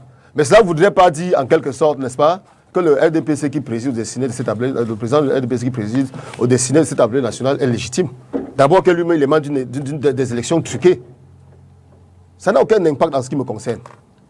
Ça n'a aucun impact sur l'évolution, n'est-ce pas, ou sur les prémices, les jalons qu'ont déjà planté l'opposition, la vraie. Parce que je voudrais dire, peut-être c'est mon sentiment personnel, lorsqu'on est opposant face à un adversaire, on ne vote jamais nul. J'ai eu dit même que ces personnes étaient concertées, soit pour voter nul, soit pour voter pour le candidat de l'opposition. Cela ne peut pas être possible en démocratie. Nous sommes là quand même pour instruire les téléspectateurs. Lorsqu'on est opposant face à un adversaire, on vote contre. Point. On ne procède pas autrement. Si l'on fait, c'est une erreur extrêmement grave. Ce n'est pas possible. Ça ne peut pas être possible. J'ai dit sous réserve de ce que le RDP qui nous a habitués aux fraudes, n'est-ce pas, n'est pas fabriquer ses propres résultats. J'ai dit bien sous réserve. D'accord. Jean-Louise, pourquoi est-ce que l'opposition, finalement, a du mal à parler d'une même voix? Écoutez, il peut y avoir des problèmes de façon générale. D'abord, je vais dire partant de ce qui s'est passé à cette élection. Mais écoutez, comme il disait tout à l'heure, Maître, un bulletin nul ne sert à rien. Il y avait deux candidats. Il fallait juste voter contre l'autre candidat. Tout à fait. C'était simple comme bonjour. C'est une erreur tactique et politique de la part des partis de l'Union du changement. Et le problème avec les partis politiques et avec l'humain en général, c'est qu'il a du mal à reconnaître ses erreurs. Parce que là, nous sommes en train de mettre la tête du peuple dans le sable. Parce que là, les populations disent maintenant que l'opposition les déçoit. Et ça, c'est très grave. Parce qu'on va être tous indexés par ces erreurs tactiques. Même si, je dis bien, même si il n'a pas été investi dans l'honorable Nithieu, parce qu'on sait très bien qu'on a eu des sorties, des publications des leaders de ces partis d'opposition. Même s'il n'a pas été investi, le réflexe aurait voulu qu'on vote pour lui, même pour se crédibiliser. Seulement, on devrait le faire. C'est la raison, on devrait parler d'une seule voix. Maintenant, il y a on peut aller dans des supputations en disant est-ce qu'il y a une traçabilité des voix? Comme il disait, effectivement, moi, je veux bien qu'on me prouve que c'est les partis d'opposition qui ont voté, qui sont abstenus. Hein. Il faut une traçabilité des voix, parce que d'aucuns diront même que que certains militants, même certains députés du RDPC, en ont même marre. C'est leur droit de voir la même personne ou les mêmes personnes au perchoir. Donc, ils ont certainement voté aussi contre. Donc, s'il n'y a pas de traçabilité des voix, je mets en doute ces voix de l'opposition-là. Et je dis simplement que... Encore qu'on n'est pas certain des 19 qui n'ont pas voté, peut-être qu'effectivement c'était des personnes de l'opposition. Mais voilà, donc l'opposition doit apprendre, on doit reconnaître nos erreurs. On a été surpris, vous avez été surpris peut-être par la candidature de l'honorable Niteux, mais il faut voter systématiquement pour, il fallait voter pour lui, quitte après à voir comment recadrer les personnes, comment leur expliquer la gravité de leurs gestes. Mais franchement, là, aujourd'hui, on se dit, les populations se disent que, évidemment, les personnes, l'opposition est là pour chercher des postes, parce que les personnes ont été reconduites à leur poste. Ça veut dire qu'ils ont candidaté. Ils ont été reconduits à leur poste. On est d'accord là-dessus. Voilà. Parfait, Donc, quelque part, il y a donc un problème qui se pose, c'est le problème, justement, de la mangeoire. Parfait, comment est-ce qu'il faut analyser ce qui s'est passé à l'Assemblée nationale vendredi avec cette élection? Non, d'abord, le RDPC a entraîné l'opinion publique et les médias vers le hors-sujet. Le sujet n'est pas l'échec de l'honorable Niteux. Le sujet, c'est comment on peut reconduire un incompétent depuis 40 ans au perchoir. Voilà le vrai sujet. Il faut la majorité. Ça fait plaisir lorsqu'on est coincé. Lorsqu'on est coincé, là, on se débat comme un serpent pris au piège parce qu'on veut esquiver. Je peux continuer. Je peux continuer. Je peux continuer. Je crois qu'elle a clairement démontré. Je peux continuer. Vous avez été imbécile. Docteur Simo. Docteur Marcel Simo, je vous rappelle à l'ordre. Parfait, vous m'avez la parole. Sinon, il fera exactement pareil quand vous prendrez la parole. Allez-y, parfait. Depuis longtemps. Donc, voilà la vraie problématique. Comment on reconduit un incompétent pendant 40 ans au perchoir? Comment on reconduit M. Niat au Sénat alors qu'aujourd'hui, il n'a plus les capacités de diriger un Sénat? Voilà le vrai problème. Oui. On devrait balayer du revers de la main l'autre question. Comment est-ce que des gens qui parlent de changement choisissent de maintenir quelqu'un qui est là depuis 1992? Mais là encore, ça devrait pas faire partie des. Mais là encore, je ne serais pas d'accord avec mes deux collègues de l'opposition sur ce point. Et d'ailleurs, je vais faire une démonstration. D'accord. Et nous sommes en démocratie. Première chose, et je suis très proche de l'honorable Niteux, vous le savez, en termes idéologiques. Vous comprenez? Mais il y a un cadrage politique. De l'honorable Niteux que de l'honorable. Oui, et même du président. Ils sont camarades du parti. Et même. Enfin, je vais dire que. Oui, camarades du parti. Et même de l'honorable aussi. Parce que je vous assure, avant qu'il y ait cette petite crise, nous étions ensemble tous les jours. Et donc, je connais tout ce monde.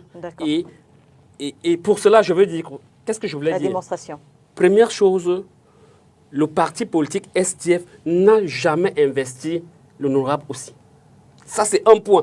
L'honorable Niteux, ça, c'est un point. Donc, en principe, l'honorable Niteux ne devait même pas poser sa candidature. Ça doit être clairement dit. Et ailleurs, il aurait pu être sanctionné. Vous comprenez? Deuxième chose, madame. Est-ce la raison pour laquelle, aux yeux du monde? Non, les yeux du monde, et c'est pour cela que les yeux du monde ne suffisent pas. Il faut enseigner, il faut encadrer les populations et leur dire ce qui se passe. Ça, c'est la première chose. On a coutume de dire le linge sale se lave en famille. Je veux dire, à moins que ce soit docteur Simo, docteur Marcel Simo. Je veux dire, on a coutume de dire, docteur Marcel Simo, on a coutume de dire que le linge sale se lave en famille.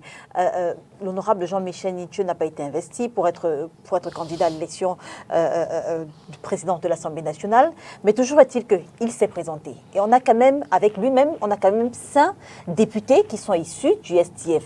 Est-ce que même au sein de votre propre formation politique. L'honorable Nietzsche fait l'unanimité. Madame Léla, est-ce que ces députés étaient là?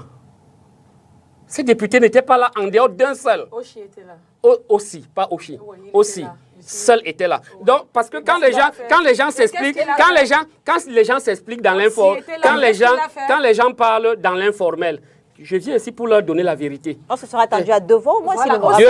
Docteur Oh là Marcel là. Simo, docteur Marcel Oh là là. Simo, je vous en prie, je vous en prie. Oh là Parfait, là. vous m'avez encore la parole. Allez-y, parfait, allez-y. Donc, 5 députés, Oui. il n'y avait que 2 députés SDF dans la salle. D'accord. Honorable Nietzsche et honorable aussi. Autre certitude, l'honorable aussi n'a pas voté pour l'honorable Nietzsche. Oui, ça c'est clair. C'est clair. Deuxième chose, le groupe parlementaire, le groupe L'Union pour le changement. l'Union pour le changement était en réunion la veille. Oh, personne n'a dit qu'il allait poser la candidature le soir. Et l'honorable Nietzsche, qui fait partie de cette Union pour le changement, il n'a même pas demandé à être soutenu. Il va de soi que les résultats qui vont sortir le soir, qui vont sortir lors de l'élection, ce n'est pas il ne faut pas acculer l'opposition. Faute de quoi, vous êtes en train de préparer une opinion publique contre ces gens qui n'ont fait que quelque chose de bien cadré. Non, Maintenant, mettre à poser un préalable. Oui. Je veux dire, mettre à poser un Oui, oui. préalable quand on est, si je reprends ces mots, quand on est opposant face à un adversaire qui est du parti au pouvoir, on choisit d'abord. Non, C'est le préalable laissez-moi, oui, et c'est pour cela que je suis en train de répondre. Je suis venu répondre à Précisément à cette question-là. cette question. D'accord. Je suis venu répondre à cette question. D'accord. Maintenant, les parlementaires du groupe, ils n'ont pas voté. Nietzsche, ça va ils de n'ont pas soi. voté Pour l'honorable Nietzsche, ça va de soi. Non, ils n'ont non plus voté Cavaille. Ils se sont abstenus. Ils se sont abstenus. Sauf peut-être 3. Ils se sont abstenus. Donc, ça veut dire que ne les envoyez pas à la potence. Mais je veux dire, Est-ce que la l'abstention dans un procédure... contexte comme Est-ce celui-ci, que la l'abstention, procédure... qu'est-ce qu'elle vaut? Pardon? Dans un contexte comme celui-ci, qu'est-ce que ça vaut l'abstention? Même si l'honorable Nietzsche avait eu 16 voix, qu'est-ce que ça valait? Parce que je suis d'accord, je suis d'accord, je suis d'accord avec, je suis d'accord avec Maître Kenyé, personnellement, que cette assemblée, c'est de la gnognotte. C'est de la gnognotte. Il faut, ceux qui ont voté, les 148 députés qui ont voté le Cavaillé, vous les voyez moins dangereux que ceux qui n'ont pas voté l'honorable Nietzsche. Ça, c'est, il y a quelque chose qui ne va pas, madame. Et c'est pour cela que je dis qu'il faut éduquer les populations. Est-ce que l'honorable Nietzsche a suivi la procédure? Non. Est-ce qu'il est arrivé là par accident? Oui, au soir de l'élection. Et donc, il méritait d'être sanctionné. Et donc, il méritait d'être sanctionné. Maintenant, de ce côté, il a posé un acte fort et il explique. Et c'est là où je suis d'accord avec l'honorable Nietzsche. Et c'est pour ça que je vous dis que la politique est faite essentiellement des symboles. L'honorable Nietzsche voulait nous démontrer que continuer à laisser un monsieur qui n'a pas de service à la nation, comme celui de Cavaillé pendant 40 ans, vous êtes responsable, c'est-à-dire ceux qui continuent à le maintenir. Et maintenant, l'opinion publique et les médias et les politiques qui transforment plutôt cette affaire en une affaire de l'échec de l'opposition me posent problème. Et c'est pour cela que je dis encore, chers frères ici sur le panel, que le groupe des parlementaires, il a joué son rôle. Qu'il vote Nietzsche ou pas, ça n'aurait servi à rien. Ça devait être la même chose. Maintenant, l'honorable Nietzsche a posé son acte, c'est aussi un symbole. Donc aujourd'hui, on n'est que dans des symboles et les symboles en politique sont très importants. Quel avenir? Je vous en prie, madame. Pour dire une chose, c'est que, oui, mais pourquoi cet acte? Parce que c'est aussi se marginaliser quelque part.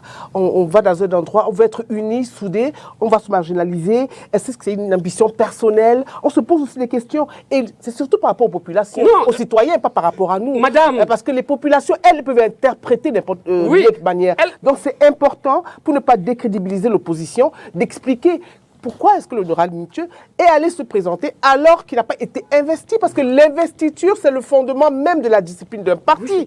Ça permet de choisir en toute transparence, d'un groupe, voilà, de choisir en toute transparence des personnes de qualité. Madame, si vous permettez, et M. Nietzsche est une personne que nous respectons tous si vous aujourd'hui. permettez, madame, Donc, si vous permettez. Bien sûr, non, j'interviens en disant que cela peut également, excusez-moi, cela peut être également interprété comme effectivement une sorte de mutinerie, même si quelque part on ne peut pas en vouloir aux au parti, à l'Union du changement, de ne pas avoir voté, d'avoir eu un bulletin nul. Mais on peut se poser la question, se dire, mais est-ce qu'on est discipliné finalement dans l'opposition? Parce que pour combattre le RDPC, hein, il faut quand même une certaine cohésion dans la vision que nous voulons avoir. Il faut une cohésion. Donc si quelqu'un se lève du jour au lendemain sans être investi par un parti ou par un groupe, effectivement, ça peut prêter à confusion. Admettons-le aussi. Parfait, vous me terminez. Parfait, vous me terminez. Juste pour dire que aujourd'hui, on est dans des mouvements informels. D'accord.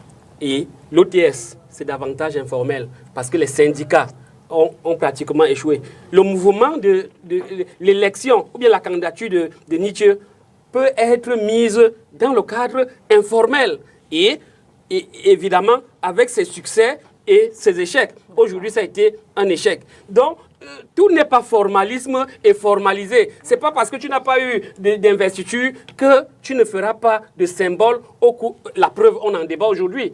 Que ce soit du mauvais côté ou bien du bon côté. Mais n'envoyons pas à la potence le groupe des 16 ou bien des 17, en oubliant le groupe des 148 qui est le plus responsable de ce qui se passe. Ils ont eu un mot d'ordre. Maître Fabien Kignon, on va sortir de ce sujet. Quel avenir? Un mauvais mot d'ordre qui nous enfonce.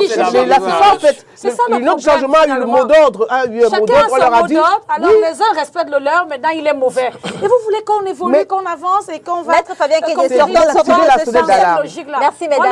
mesdames, je vous remercie. Maître Fabien Kignon, quel avenir finalement pour l'Union pour le changement?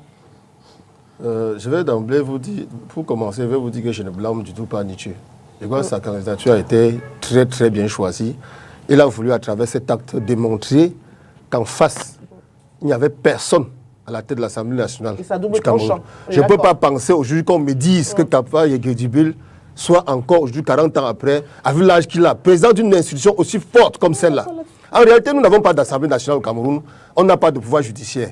Or, la Constitution du Cameroun consacre les trois pouvoirs, le pouvoir judiciaire, le pouvoir législatif et le pouvoir exécutif. Nous avons malheureusement à notre tête un président aussi,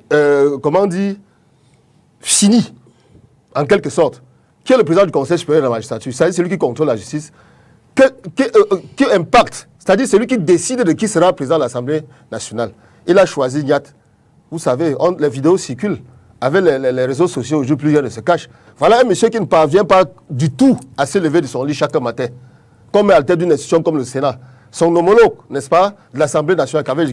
Donc pour moi, il n'y a pas de débat sur la candidature de Nietzsche. Il a voulu démontrer qu'en face de lui, il a voulu montrer qu'une autre candidature est possible et que l'Assemblée nationale du Cameroun a besoin des forces mentales et physiques, n'est-ce pas, pour pouvoir incarner cette institution-là. Ce qui n'a pas été le cas. Pour l'Union pour le changement. En ce qui concerne l'Union pour le changement, oui. Je vous ai dit d'emblée que le RDPC, le parti État RDPC, je dis bien parti État, oui, qui utilise les instruments, les moyens de l'État pour se maintenir au pouvoir dans une élection consensuelle, ne peut pas avoir 15% de l'élection. Il suffit, au sortir même vous pouvez vérifier par vous-même, au sortir de cette émission, d'entrer dans un taxi, vous allez voir ce que les gens disent de ces gens. D'aller au marché, vous allez voir ce que les gens disent du RDPC.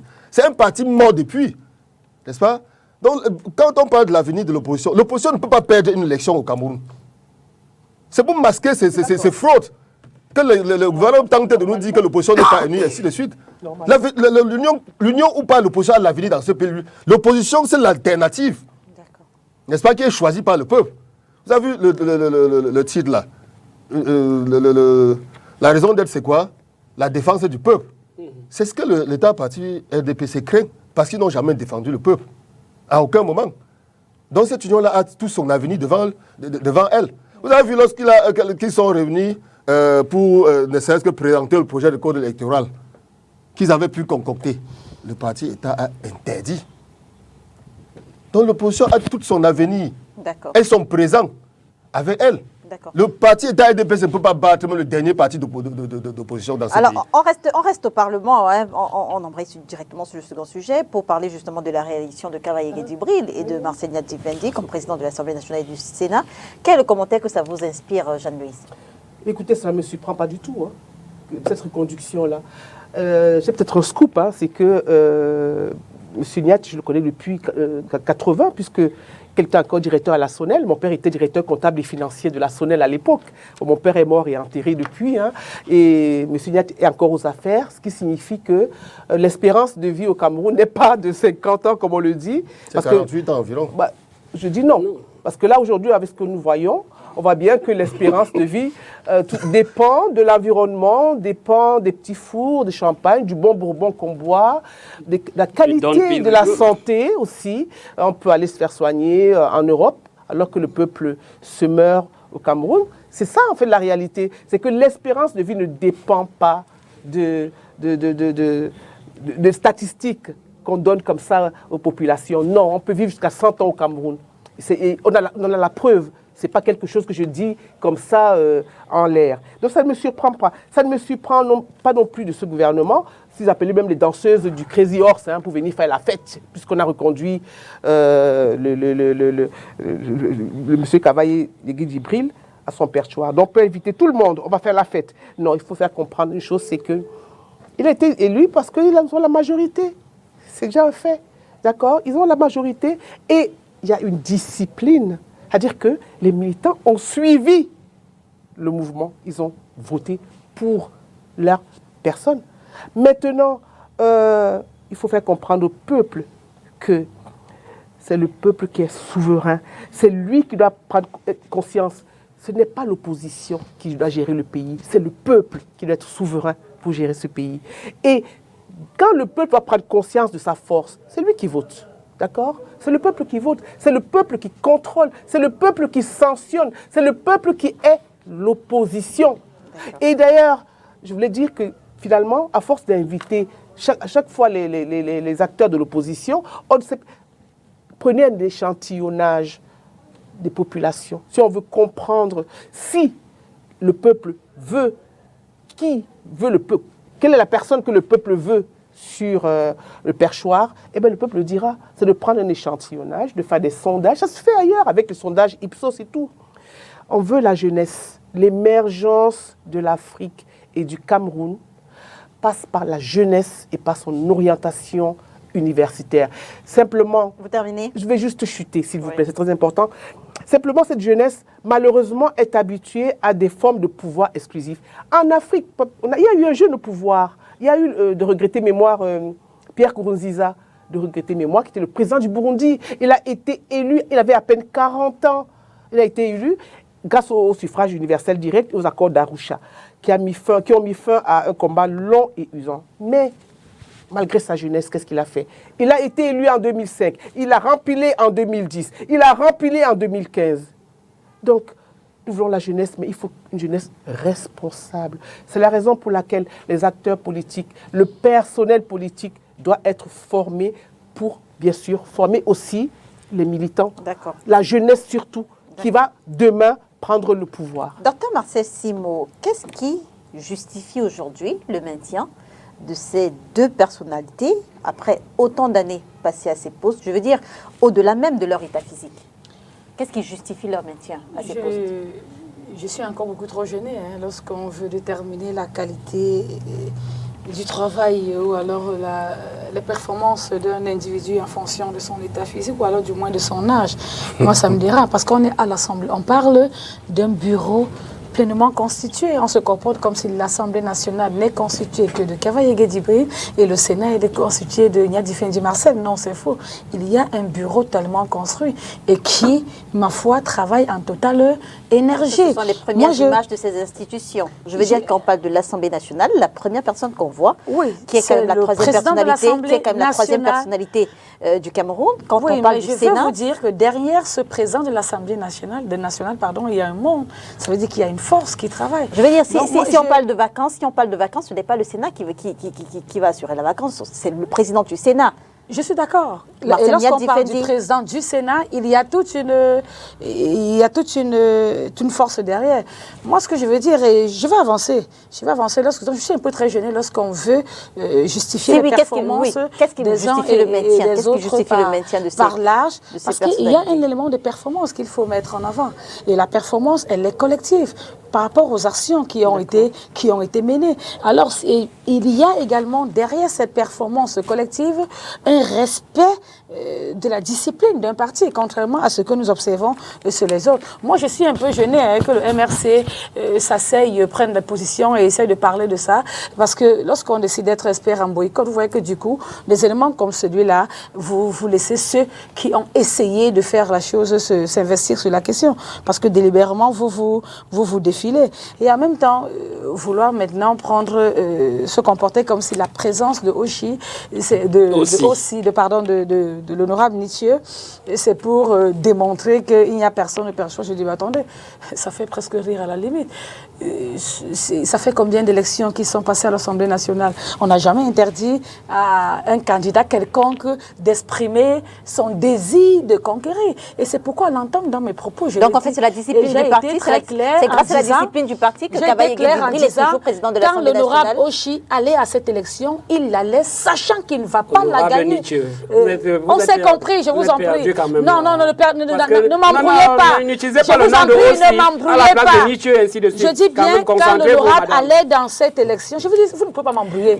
Formez-vous encore pour longtemps avant de le faire. Concentrez-vous, madame. Avant de traverser le pont, je crois que c'est encore beaucoup d'exercices. Les téléspectateurs comprennent ce que je veux dire. Ça qui est important. Vous les embrouillez dans le jeu de Nietzsche monté, mais tout le monde a vu ce qui s'est passé. On a vu comment on a affaire à des crêpes, qu'il y a des naïfs. Donc vous n'allez pas nous dédouaner là-dessus. Donc je disais, quand l'honorable Nietzsche allait à cette élection, je vous assure, ce n'était pas pour gagner. Ça, il savait d'office. Mais maintenant, il voulait montrer un autre visage de l'opposition au peuple camerounais. On s'est éloigné de la question. On ne s'est pas éloigné de la question. La question, c'est pour dire qu'est-ce qui justifie le maintien? Il y a la performance dans des actions et le respect de ces performances-là. Nous reconnaissons des valeurs. Nous reconnaissons au RDPC. Ce n'est pas l'âge qui détermine la performance au RDPC. C'est un facteur extrêmement minime. Moi, quand j'entends parler de transition, je dis, la transition générationnelle, oui, elle ne se fera jamais uniquement avec la jeunesse. C'est vieillesse et jeunesse. C'est le chef de l'État qui en a parlé. C'est deux éléments qui donnent naissance à la transition. Quand vous parlez de transition, tout le monde se focalise. À l'Assemblée nationale, je veux dire, après, depuis 1992, Kavaye Guédibril est le président de cette institution depuis 1992. Quand est-ce qu'elle interviendra finalement la transition générationnelle dont parle le chef de l'État? Il a beaucoup donné à l'Assemblée nationale. Oui. Et le RDPC a pensé qu'il a encore à donner. On est passé par une élection. Parce que quand je vous entends parler, on a l'impression que ça a été un choix dans une petite chambre. Vous avez également parlé de discipline du parti. On est passé à une élection. On s'est assis. Mais la durée use aussi. Le pouvoir use. Non, il est accompagné. Non, il est accompagné dans cette action-là. C'est une action qui ne mène pas tout seul. Il est accompagné et on a compris qu'il a encore à donner parce qu'il a beaucoup donné déjà. Idem pour Marcel Didiati. D'accord.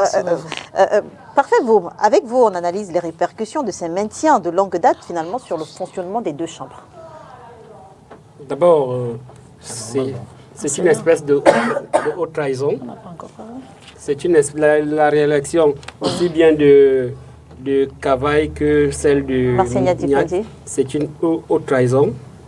Qui a trahi qui? Il faudrait même interpeller le moment venu ceux qui font cette comédie. Et ces personnes entrent dans la poubelle de l'histoire, remplissent même les poubelles de l'histoire. Parce que c'est incompréhensible que des personnes qui n'ont plus rien à donner, qu'elles soient à la tête des institutions aussi prestigieuses que sont l'Assemblée nationale et le Sénat. Ça, c'est la première chose. La deuxième chose, évidemment, c'est dans la technostructure de la bataille de succession. On se dit, en mettant des personnes finies à la tête de ces institutions, on pourra manipuler la transition. Parce que le moment venu, quand ils vont vouloir faire ce qu'ils veulent faire et pour lesquels nous ne nous éloignerons plus de Yaoundé, ils vont dire, Marcel Niat, il est comme ça, il ne peut même pas avancer de 2 mètres. Ils l'écartent et ils font ce qu'ils ont à faire. Voilà leur logique. Il n'y a pas un autre schéma. Un autre schéma. Parce que dès qu'il est réélu, il va en Europe se faire soigner. Il reviendra ici là seulement l'année prochaine pour une nouvelle élection. Qu'est-ce qui peut justifier ça en dehors du fait que ceux qui sont dans la technostructure de la succession et qui pensent que ça sera leur affaire ne font que organiser cela de cette manière. Il n'est plus productif. Quand on vous dit comment est-ce que les discours même se préparent, comment est-ce que les sessions se préparent, vous avez honte d'appartenir à un pays comme celui-là. La retraite, c'est pour Donc, qui? C'est pas pour tout, madame, c'est clair qu'aujourd'hui, les schémas de la succession ne peuvent pas permettre de mettre quelqu'un d'autre en dehors de quelqu'un qui est fini comme deuxième personnalité du pays. Et c'est pour cela que chaque année, il s'active. Ce n'est pas une affaire de discipline du parti. C'est une affaire de jonglerie politique. Et c'est pour cela que nous avons intérêt à être aux aguets. Être aux aguets. Parce que s'ils voulaient changer quelque chose, ils auraient pu mettre quelqu'un d'autre de plus productif. Donc, voilà un peu ce que je peux dire par rapport à ce cinéma. Juste rappeler que même l'opposition a compris qu'il a encore à donner. Et les calculs sont clairement identifiés. Maître Fabien Kenyé, sur la réélection de Marcel Niadzi-Fendié et de Cavaillé Djibril. Je dois vous avouer que c'est vraiment méchant. Cruel, vous êtes criminologue. Honnêtement, c'est méchant. Parce que, voyez-vous, il me semble que le législateur camerounais a fixé l'âge pour aller à la retraite au Cameroun à 60 ans. C'est un législateur globalement estimé qu'après 60 ans, on a quand même ces moyens physiques et mentaux qui sont suffisamment diminués.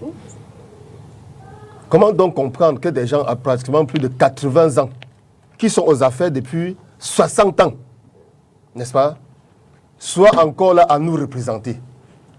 J'ai pratiquement 53 ans aujourd'hui. Pour arriver au quatrième niveau ici, j'ai pris les escaliers. J'ai justement souffert pour arriver ici. Alors qu'il n'y a pas 15 ans, je pouvais faire ces escaliers même 10 fois, n'est-ce pas, en 30 minutes. Pour rien qu'à 53 ans, j'éprouve déjà quelques difficultés physiques. Et nous avons malheureusement pour nous des grands-pères qui nous gouvernent. Mais c'est une insulte même, des arrière-grands-pères qui nous gouvernent. C'est une insulte quand même à la jeunesse. Qu'est-ce que Cavaillé Djibril peut encore penser aujourd'hui? J'ai tout à l'heure évoqué les réseaux sociaux qui nous montrent des images déplorables. On ne leur fait pas du bien. Et il y a une autre, je crois, une autre analyse qu'il faut faire. Je crois que le président de la République les fait nommer pour montrer qu'il n'est pas seul. N'est-ce pas? Dans cet état de détresse physique et mentale. Nous avons vu des images du président où il était carrément dans les vapeurs. Ce n'est pas bien, ce n'est pas beau pour nous. Que ces gens, même, s'ils veulent se maintenir au pouvoir coûte que vaille, qui mettent même leurs propres enfants comme ça s'est vu ailleurs. N'est-ce pas? Mais pour cela, au moins, nous ne tolérons pas. Donc, c'est tellement injurieux pour la jeunesse. On ne peut pas dire qu'on a vu des images du chef de l'État où il était dans les vapeurs, Maître Fabien Kenyé. Je veux dire... Il me semble que c'était à l'occasion d'une fête de la présidence de la République. Moi, je parle des faits. Non, sauf qu'on ne connaît pas exactement dans quel contexte ces images... Bon, tu veux dire qu'on a vu une image du président de la République où son épouse tenait sa main. Je veux dire, on ne sait pas exactement... Ces vieux-là, en Afrique, les vieux sont sacrés. Oui. Voyez-vous. Ils ne sont pas faits pour être manipulés. Ce sont nos mémoires. Ils devraient être quelque part, dans un endroit paisible, où ils devraient couler douce avec leur retraite. C'est un supplice carrément. C'est honteux pour moi, Camerounais, de voir comment mes arrière-grands-pères, n'est-ce pas, être à la tête d'un pays âgé de pratiquement 80 ans. Même sur les plateaux. La notion de vieux, je veux comprendre, puisqu'il n'a pas 100 ans et son présent, il a quel âge? S'il veut bien qu'on en parle. Il a quel âge? Je ne voudrais pas qu'on entre dans les problématiques. Mais il est vigoureux.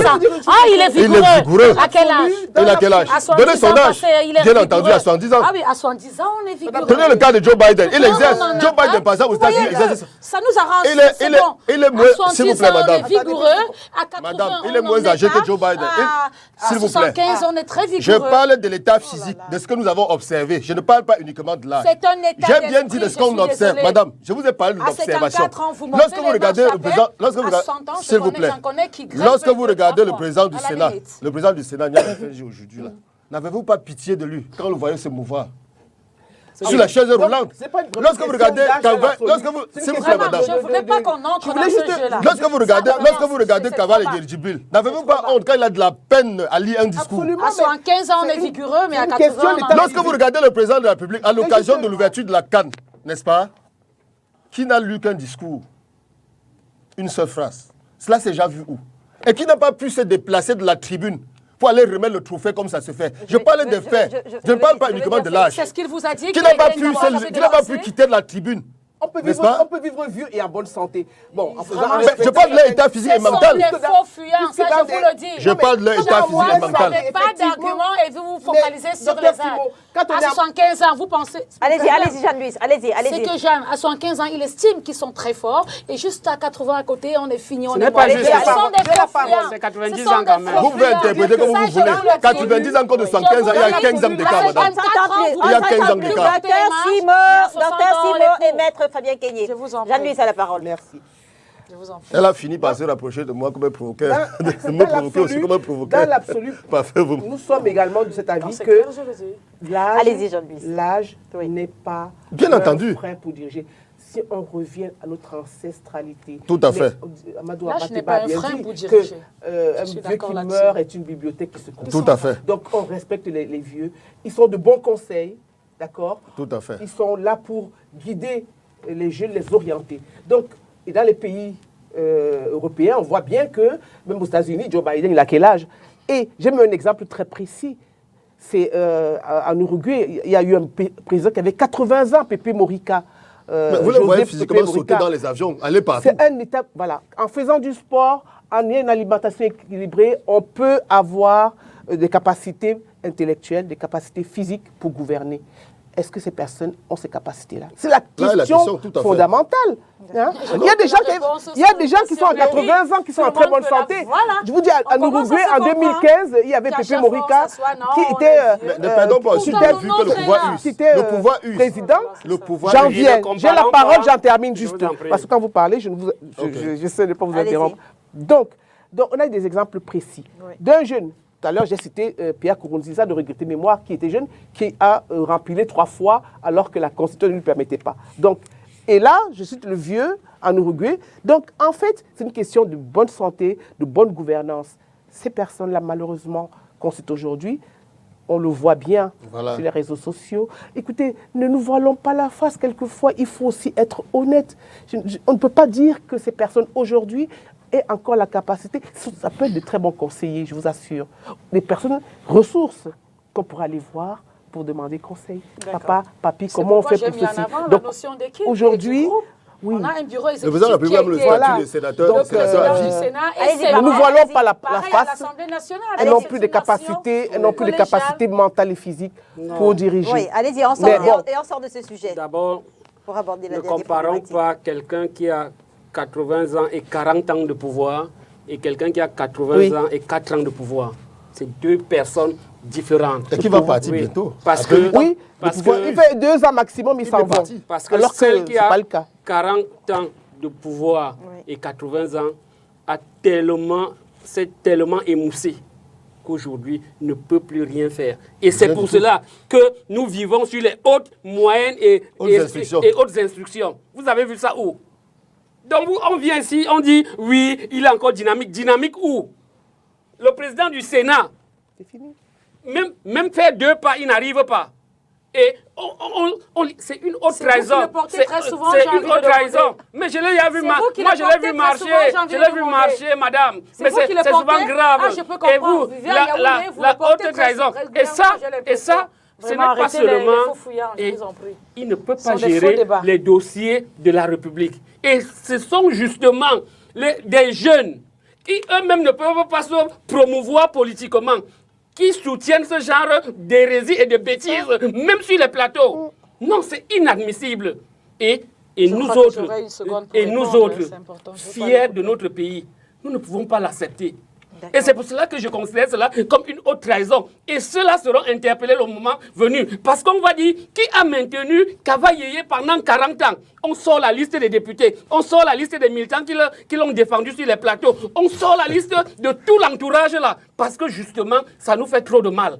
Et pour finir, il est important qu'aujourd'hui, qu'il y ait une révolution à l'intérieur des formations politiques et principalement dans la formation politique qui nous gouverne. Parce qu'on nous parle de la discipline du parti. C'est cette fausse discipline du parti qui va nous finir dans ce pays parce que justement, au nom de l'attente des postes, au nom de l'attente du positionnement, au nom du mangement que vous attendez, pas vous personnellement, vous permettez d'élire n'importe qui, n'importe comment, et la République n'avance pas. Oui, je veux simplement terminer en disant vraiment, je crois que Marie-Louise a été très claire. Jeanne-Louise, merci, a été très claire sur la notion d'âge.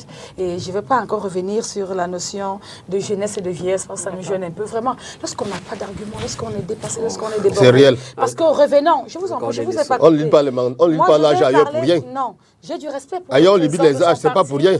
J'ai du respect pour le président de son parti, pas parce que c'est lui, mais parce qu'il a cet âge, mais parce que j'ai confiance qu'il a des actions à mener dans son parti. Non, lui-même est en train de partir. Je vous en prie, permettez que je termine. Il a déjà passé la main. La dernière fois, il n'était pas candidat. On prend l'Assemblée nationale. Vous voyez, vous estimez qu'il y a quelques batailles. Aux dernières élections, il n'était pas candidat. Mais c'est normal. Ce que je veux souligner, c'est qu'aujourd'hui, on est passé à une élection. Et puis, président du parti n'est pas président. Au niveau du Parlement, on est passé à une élection et le RDPC a estimé que ces deux personnalités ont non seulement suffisamment donné pour le peuple camerounais, pour le Parlement, mais ont encore à donner. Oui, en tant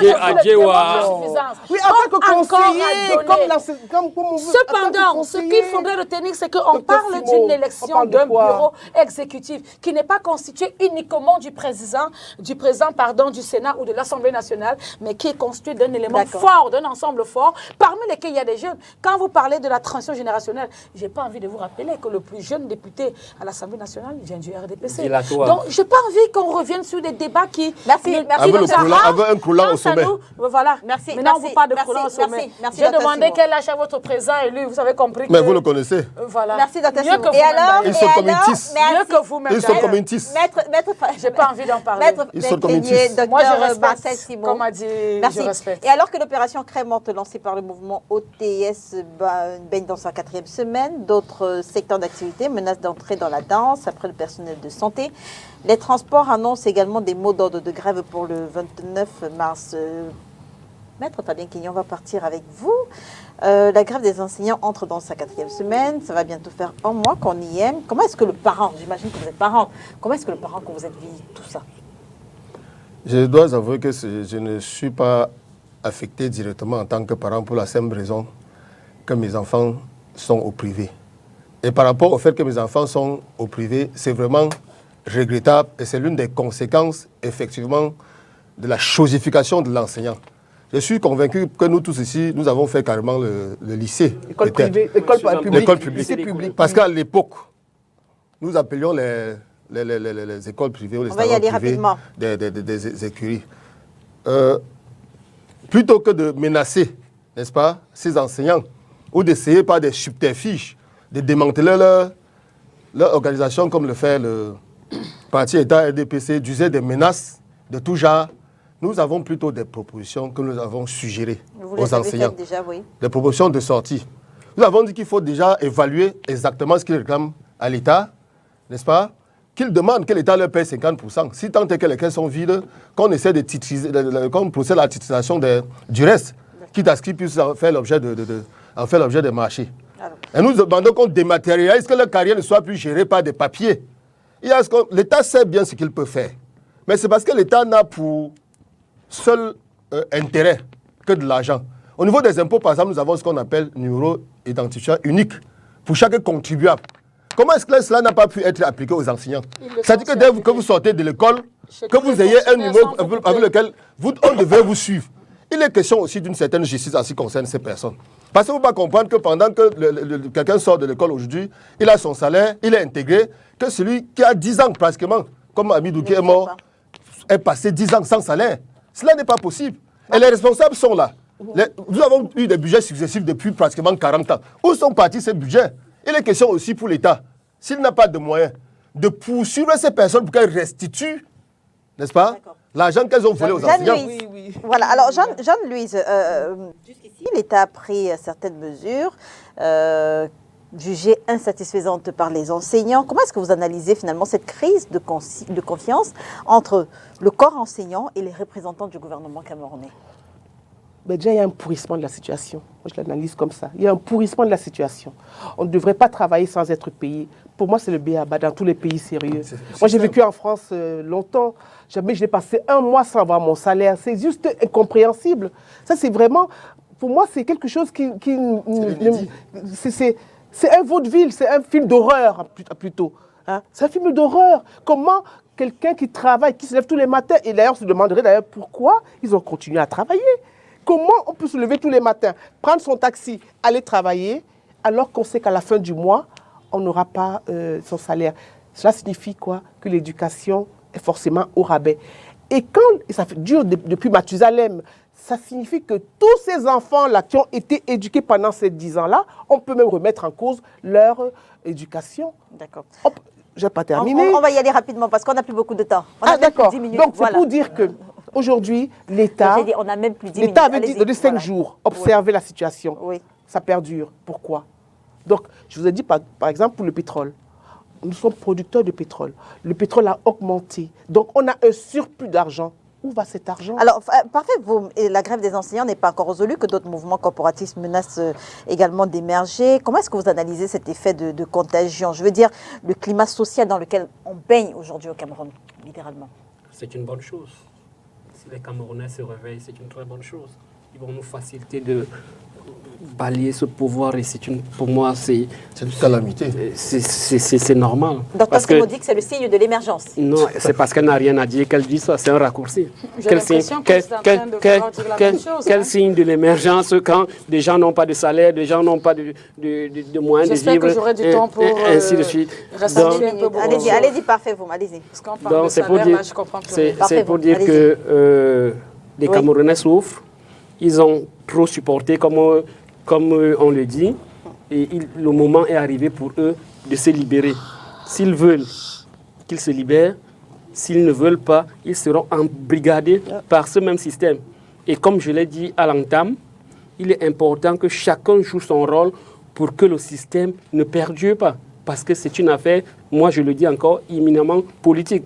Dans les ministères, les gens ne travaillent pas. L'administration est bloquée. Et il y a des ministres qui sont là, ils vous disent qu'il est ministre des Finances, ils vous disent qu'il est ministre de la fonction publique, ils vous disent qu'il est ministre du Commerce, ils vous disent ainsi de suite, alors qu'en réalité, ils ne vérifient pas l'évolution des dossiers. On devrait dire qu'un avancement, pour le cas d'Amidou par exemple, je chute par là, on devrait dire que tous ceux qui n'ont pas joué leur rôle dans le dossier d'Amidou, qui a été résolu en une semaine, que cette chaîne soit sanctionnée. D'accord. Bon. Docteur, avec cette accumulation de revendications, je veux dire, est-ce qu'on ne doit pas craindre une crise sociale d'une plus grande ampleur?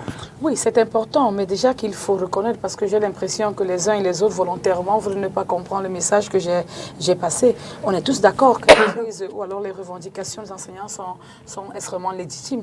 Là, tout le monde devrait le savoir. Parce qu'à un moment, quand c'est des sujets des faits sociaux, j'ai du mal à voir des gens vouloir déformer ce que je dis. Vraiment, ça me dérange. Sur des questions politiques, tournez comme vous voulez, il n'y a pas de problème. Mais sur des faits sociaux, je vous en prie, soyons sérieux. Je vais un peu recadrer le tir parce que le problème des enseignants n'est pas au niveau du salaire. Non.